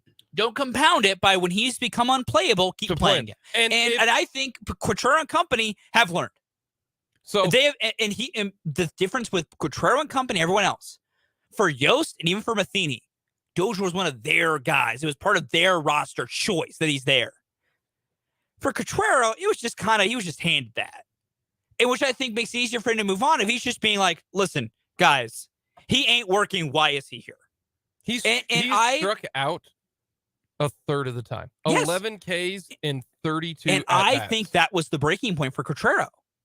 I think and this is where I go to. I think Quatrero and the new leadership system is what really can actually really help this team stabilize into a long-running, not really contender, but no longer this cellar dweller for most years. I think they are willing to see things that need to be fixed and aggressively attack them. I think they realized part of the offense was they were going to go to water find its level, we're hitting balls hard, whatever. I think they saw, though, man, we're striking out far too much. We need contact of those 3 third basemen. Who's going to make you the most contact, probably? The guy who's starting now. And the reason I said take money out of it and what's going to happen, because, no, that's the only reason. Yeah. If he was only owed $10 million instead of whatever it is, I don't even know how much it is. He's doing 17 total over the next 2 years. Yeah. If it was $5 million, he wouldn't have made the roster. He would not have made the roster. They were trying to salvage anything out of this investment. And I think they're all, by all, I mean mainly JJ and John Sherman, are realizing that investment's done. It's just, you're over. And here's why I disagree. And I'm glad they're doing this. Yes. But I hate the thought process of that because, and it goes back to my overarching point of this year, I have been led to believe that the Royals are trying to win. I agree. And if you are trying to win, you need to put your best players out on the field. And you are trying to be competitive. Yeah. I don't care if he's owed $90 million. He is not going to get the job done. It is 3 years. And the 1 year that he was good, the ball was juiced. Because he was playing with a wiffle ball, okay? Yeah. He was playing with the Sammy Sosa equivalent of a baseball. And that's the reason why I get so frustrated with this is because if you only gave him 10 games, you shouldn't have given him 10 games to begin with. And and I'm okay. I just don't want to be told one thing because they're not consistent. Now they finally did show, because what happened, was it on Friday? Not on Friday. What day was it? It was Wednesday. It was Wednesday.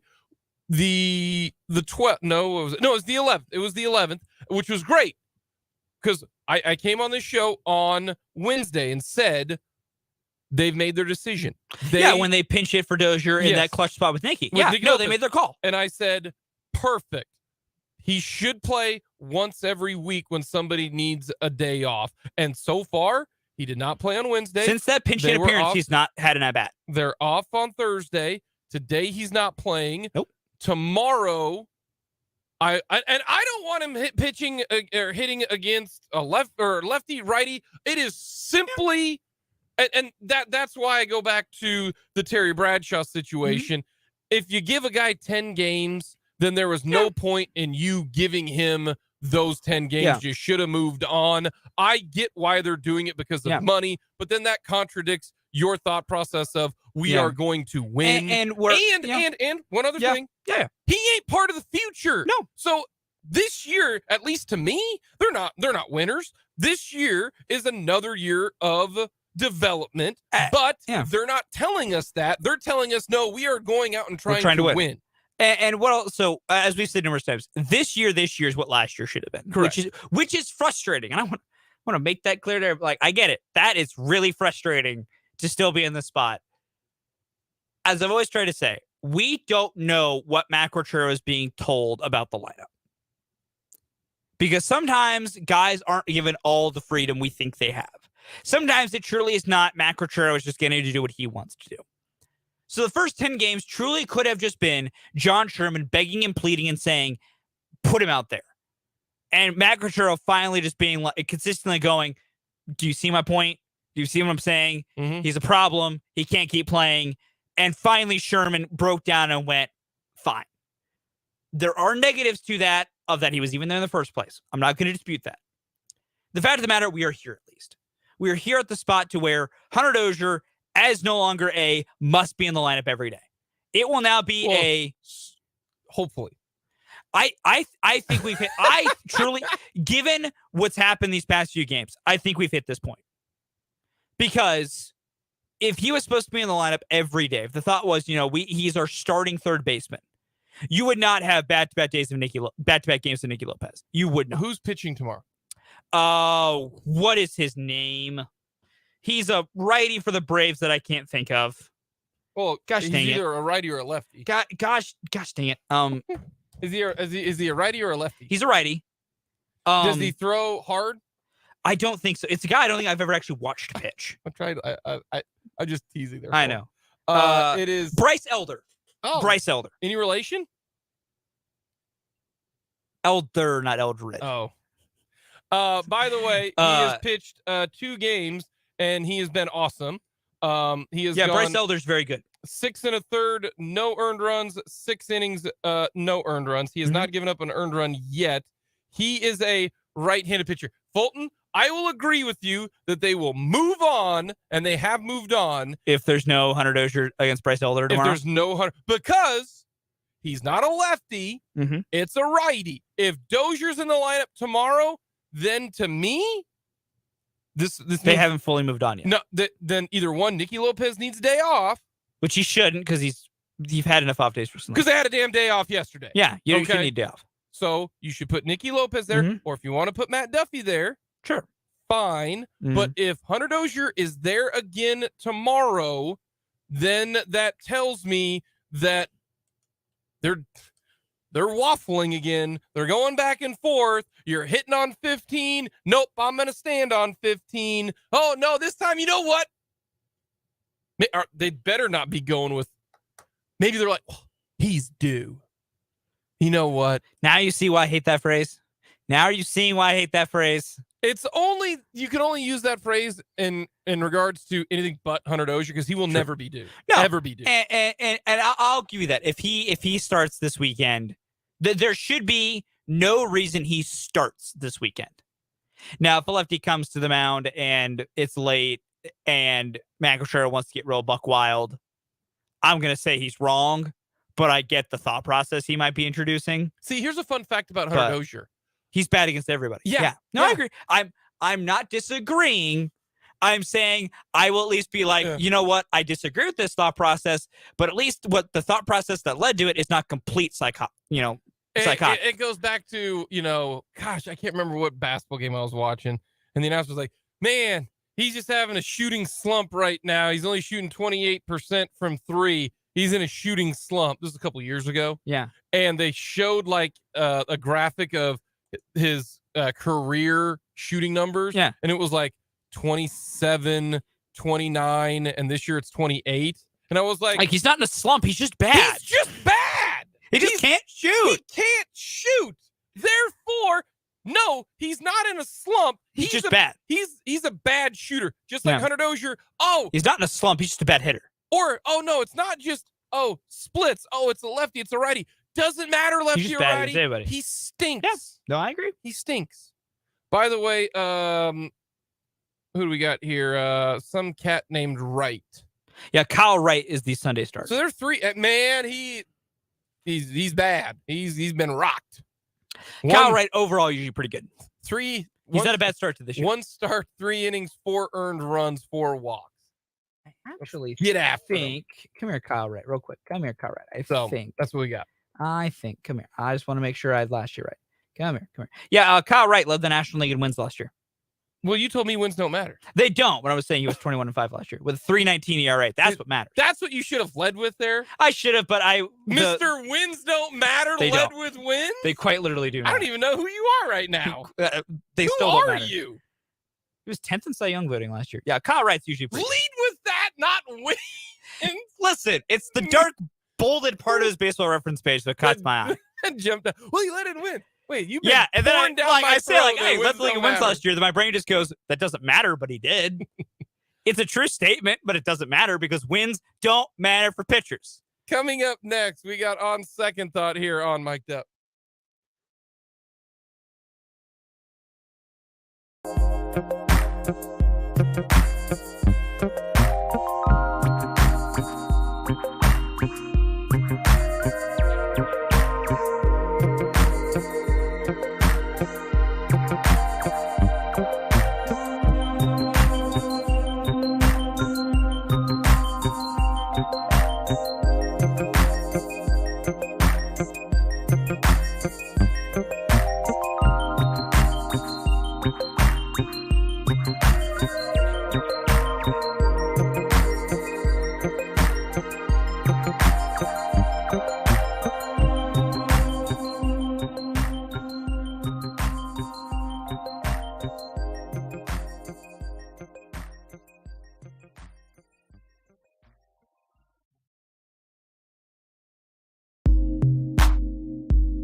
Party Phone, what do you got for On Second Thought? I think I got an idea of where you're going, Okay. so I'll be interested in this. It's very simple. I was wrong about the Chiefs. I said when they signed Richie James, they were done at wide receiver. Okay. And this counts. It's not exactly where I thought they would go if they weren't done, but I thought they were done. I didn't think they were going to add like another, even if it's simple as, bringing Justin Watson. I thought they were done. I was like, all right, cool. I'm not going to hurt them signing another wide receiver. I'm just going to work with what's in the draft. I'm happy about it. I'm happy I was wrong. Okay. But I said on these airwaves, they were done. They're finished. Don't put them on the board for any guys out there. I did not remember that Justin Watson prospect could come back. That is not where I thought you'd go. Where'd you thought I would go? I thought you were going to go with a lot of places I could go. with I'm wrong a lot. And I should have pulled the audio, but I didn't have time today. Andrew Heaney is not good unless he pitches for the Dodgers. that was a big fat L. You said Andrew Heaney is not good. I did. Some type of magic or juju or spirit. I happen to forget. Good, and then Andrew Heaney struck out 9 in a row to tie an American League record and struck out 9 in a row and 10 outs in a row. Yeah. Over the Royals. I forgot that against the Royals, he's very good. I forgot about that. That's what I thought you were going to go. That's good. That's a good part B to this. That's good. That's a good B side to the tape here. I was wrong. I forgot to take into account when he was swinging. I in felt like this, an I was idiot. like, Fulton, buddy, you told me this guy stinks. So I have before we get to yours, I have to bring this up. When I was at the Royals, when they played the Twins, their second game of the season, I'm there with a bunch of my buddies. And Christian Vasquez comes to the plate. And I think he Howard had one hit in the game, but I made a comment before, in the middle of his at bat. And I looked, my buddy Mitch was with me, and he's a Twins fan. That's why we go to the Royals Twins games a lot. And I looked at him, I go, why do you guys have Vasquez here? He can't hit. He's not overall a great hitter. I'm not kidding you. One pitch later, laces that baby into right center field for a single. My buddy Matt was with me, looks at me and goes, why did you say anything? He goes, I thought you said he wasn't good. Vasquez proceeded to do another good thing in that game too. And I just kept getting I thought you said he wasn't good. I was like, well, I was wrong. On second thought. Yeah. Just another little caveat in there. Sometimes I'm very wrong in player profiles. Sometimes I am very right. But other times I'm very wrong. That's why we call it on second thought. Yeah, it is. Alrighty.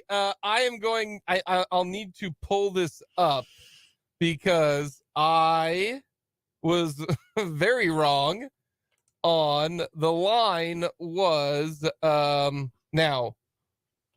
This is why box score watching but just looking at a box score. Yeah.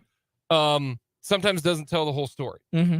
Okay. Because if you look at the box score, I wasn't wrong, but I wasn't right. It was kind of yeah. Because 7 innings, 2 runs is 9 Ks is not, That's good. That's good. The Royals got after Jacob deGrom. Yeah, you were wrong. Did. You were. I thought he was going to. Now, I meant overall the numbers. 7 innings, 2 runs, 9 Ks. Overall, yeah, but they worked him. They had 20 runners in scoring position in that game, and Jacob deGrom pitched 7 of the 9 innings. That means 6 outs. That's it. Just 6 Jacob deGrom did not get.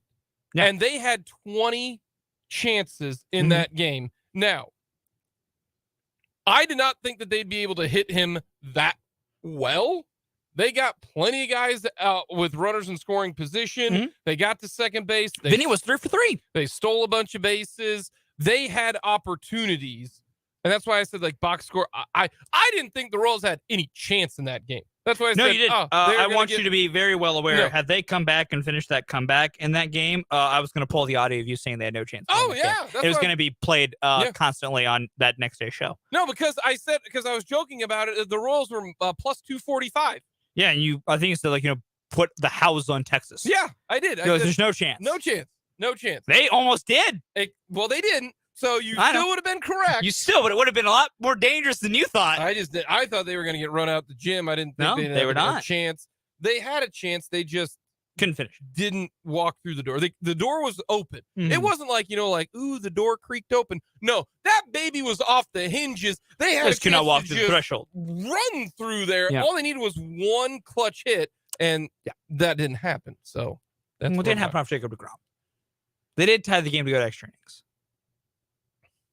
It's they eventually got there. 1 out of 20. No, I agree. I'm not disagreeing. I am not disagreeing.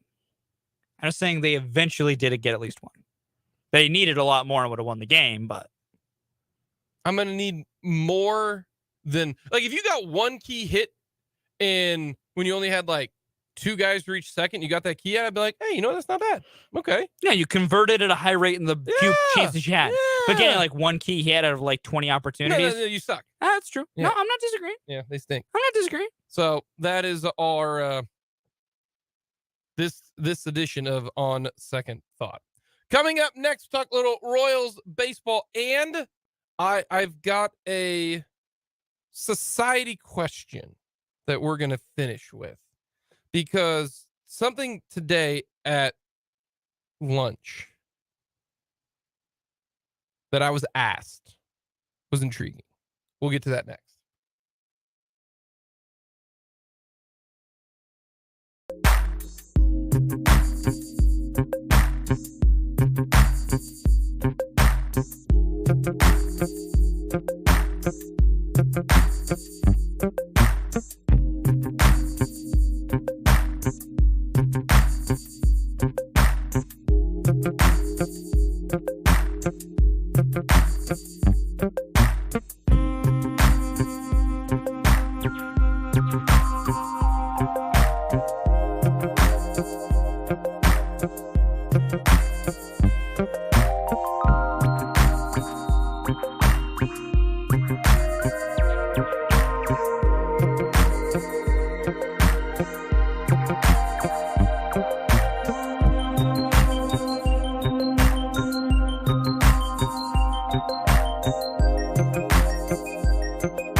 Royals baseball coming up tonight at the K. Brady Singer. Is he going to bounce back? Yeah. Bounce back, Brady. Didn't pitch well last time. He'll be okay. We'll see. He'll figure it out. Got a tough team. Braves are good. Braves are very good. Charlie Morton, long-time pitcher Charlie The Morton. ageless wonder. Yep. Charlie Morton or Jamie Moyer? Well, I mean, Jamie Moyer, because he pitched till he was like 78. Fun fact, though, who do you think is older, Zach Greinke or Charlie Morton? Charlie Morton. Nope. Is Zach's older by 3 weeks. So the same age. Okay. Wow, that's crazy, though. But specifically, yeah, Charlie also is 39. No kidding. Yeah. And now non-Jimmy Taylor, I'm pretty sure Jamie Moyer pitched till he was like 49. Jamie Moyer. Yeah, the legend Jamie Moyer. My man. Was it 49? I'm looking up right now. Yes, I was exactly right. His last season was 2012 at 49 for the Colorado Rockies. That man pitched in 1, 2, 3, 4 different decades. Jamie Moyer, congratulations.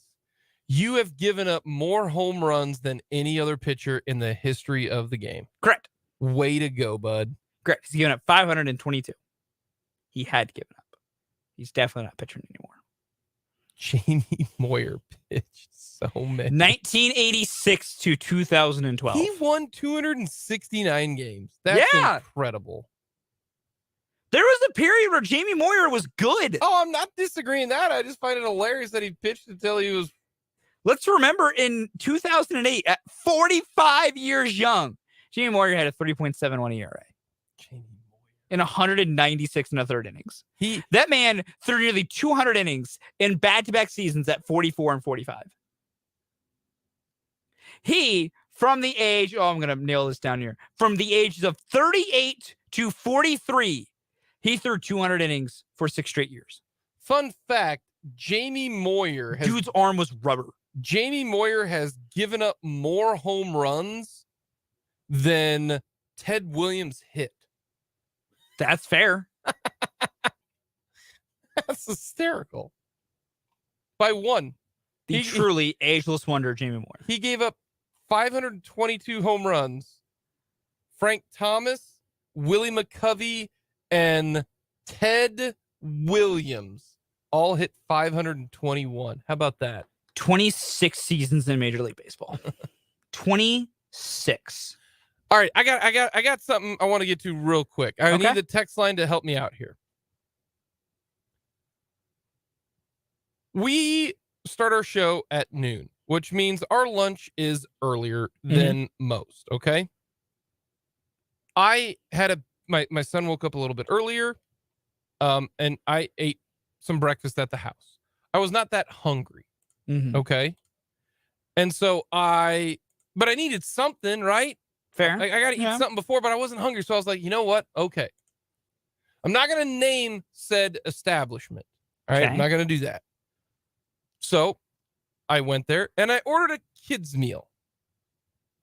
Okay. I ordered a kid's meal. Okay? Yeah. There are no kids in my car right now. Yeah. Now, granted, they could have seen the 2 car seats in my car, but they didn't. And so I ordered it. Said, I want chicken. Right? So I got the chicken. Want some chicken nuggets. The chicken kids meal. And as I pull up there, they asked me, so is this for kids? And I said, taken aback by it, I said, yeah, it's for my son. Because what I wish I would have said was, none of your damn business. Give me my food. Yeah. But because the reason I said no, it's for my son. Yeah. It's because if you go to a specific restaurant, adults cannot order off the kids menu. Yeah, kids menus are designed for certain ages and under. Yeah. Is that more of a guideline, or can you still order, or can that server at Chili's, Applebee's, insert, American Grill here? I want the kids' chicken fingers. So I have always fallen on this line of the debate because this is not a new question to pose. I was really upset about it. Because there's a buddy of mine who a person was dating at the time.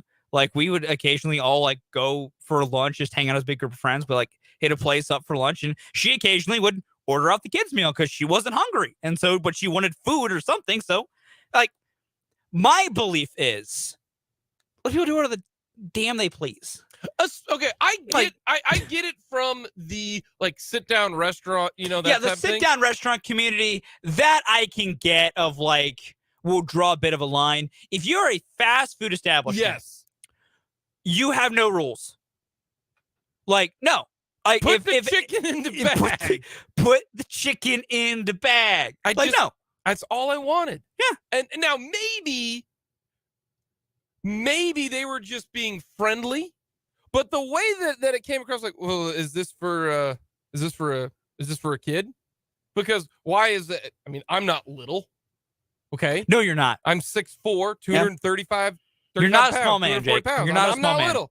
And so I pull up and I'm ordering, I had to order. I was like, I would like your, kids' chicken meal. And they said, oh, you want the number 9? I said, no. I want the kids meal. You want the kids' meal. And then they also give me my toy. So it didn't come with. Oh, that's sad. You didn't get a toy with your meal? So bummer. That's why I'm like, yeah. Again, sit down establishments, I can see a little bit more. I truly can't. I really can't. Yeah. Fast food places, y'all let people order what they want to order. How are you? And plus, how are they going to know? Maybe I am getting it for my kid. Maybe I'm going to lunch because I got my lunch at 11:15. Maybe I'm buying my kid some lunch and going and meeting him. How are you going to know about it? Yeah. At least sitting down. If there's not a kid with you, yeah, I get it. No, I was a little heated, man. that's understandable. You just want to eat your food. Don't judge. We should not judge people for the food they have. No, I'm with you.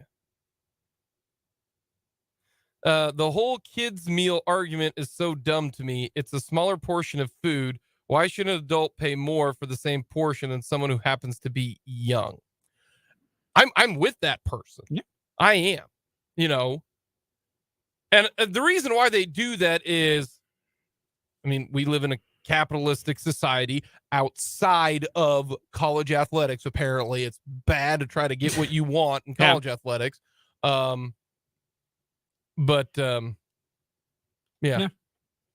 I can't remember the last time I ordered a kid's meal. Problem is, like, if I'm getting food, I'm getting it because I am hungry. Well, I needed something. I know. I get you. I get the like point. 8. I wasn't hungry at 11:15 because we go on the air. Yeah. I can't. Next time, phone, do you want me to leave at like 12:20 and go grab? No, please don't, because then I have to do the show by myself. No. And by the time 3 o'clock hits, I'm gonna be absolutely famished. Yeah. And let's say I eat right at 3 o'clock. Now what am I gonna do? If 6 o'clock rolls around, I'm not hungry. I don't want to eat at 9 o'clock. Yeah, it throws off your entire eating schedule. Yes. Listen, the only downside of the fact that we have our show at noon is it's kind of thrown off the eating schedule. I've adapted a little bit, but the thing is, my eating schedule is much more flexible than yours. Because I'm just feeding me. Correct. Like forever and ever. It's just, for now, me. Yes. You, with other places, have other things to account for. From the text line, next time tell them it's for a man-child. I would be accurate with you. No arguments there. Also from the text line, I order the kids chicken strip meal every week at a restaurant. It's a good portion of food. They don't upcharge me or ask questions. Good work. # shop local. That's how we do it. There we go. Had to get that off my chest. I'm happy. I'm glad you're able to get it off your chest. Not going to name names. Not going to do that. Funny enough, because this is where you went for lunch. Yes. I know exactly what you were doing. I know exactly where you were. Well, you can't say it because I don't want to. I know. I'm not going to say it, but I know exactly where you were. Yeah. Because I don't think you noticed. You happened to be pulling into that establishment as I left that establishment. Oh, for real? Yep. I first thought you were behind me, and then as I left with my food, and I got a full meal because I don't eat breakfast. You should eat breakfast. I don't. I like sleep too much. Go to bed earlier. I like sleep too much. When did you go to bed? 1. Last night, like 11. Man, you sleep longer than my. Yes, than my 18-month-old. I have a really jacked up sleeping schedule, and so sometimes. Do you wake up in the middle of the night and go for a walk and then go back to bed? No. So you went to bed at 11. What time did you wake up? I probably awoke at 8, but then just sat in my bed for 45 minutes.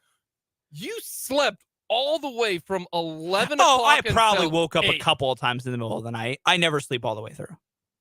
I always wake up in the middle of the night. Always. That's 9 hours of sleep. For me to not it is rare for me to go through an entire night without ever waking up. Sorry, likewise. I wake up at some point every time. Me too. Yeah. Probably a little bit differently. Yes. Entirely different reasons why I wake up to you waking up. But I think I didn't check my clock, but I probably woke up at 5 a.m. at one point. Was up for about another 40 minutes and then fell back asleep. Yeah. And I will also this is one of the rare times I got a lot of sleep. Normally I'm only getting 7 hours. From the text line. If it's on the menu, it can be ordered by anyone. Sit down or drive through makes no difference. They put the kid appropriate menu for parents' convenience. Sheesh. I'm with this person. Yeah. It should be that way. If you offer me, if I go to, insert American Grill here and I want just 2 chicken strips and a small fry, I should be able to order that. Correct. If I am 38 I'm with you, years brother. old. Hey, I'm with you, brother. But sometimes they don't let you. I know, because they're stupid. Or is it more of a guideline? It should be a guideline. That's what all rules should be. They're more guidelines. Great movie. This has been Society Talk. Coming up next, we'll wrap things up with the mic drop.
Time for the mic drop here on Mic'd Up. We'll be back on Monday at noon for another edition of Mock Draft Monday.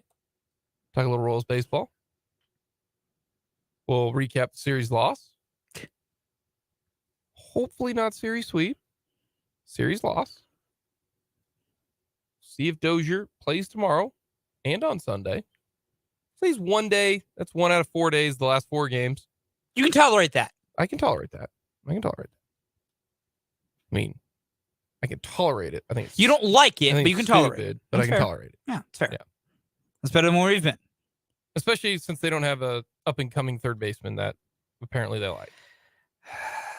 We'll get into that another day. I know. Maybe we'll do that Monday. Maybe we'll do that. I'd be fine with it. Maybe we'll do that Monday. I got a list. Maybe we got to do that Monday. Different kind of list. Alrighty, what do you got for your mic drop? It's simple. It's the first real big test for these Royals, and what kind of competitive nature can they be? They're probably not going to win this series. That is not a logical thing to think going into it. But can you take one? Can you be competitive all weekend? Can you not get blown out in any of these 3 games? And for me, Brady and Chris Bubich, these are some real tough hitters you're facing. How do they look? There's a lot of fascinating things this weekend beyond just do they win. Happy anniversary to my wife. 5 years she has put up with me, which is fantastic. But 5 years anniversary with my lovely, lovely wife. She is the absolute best. We'll talk to you on Monday. Have yourselves a fantastic weekend.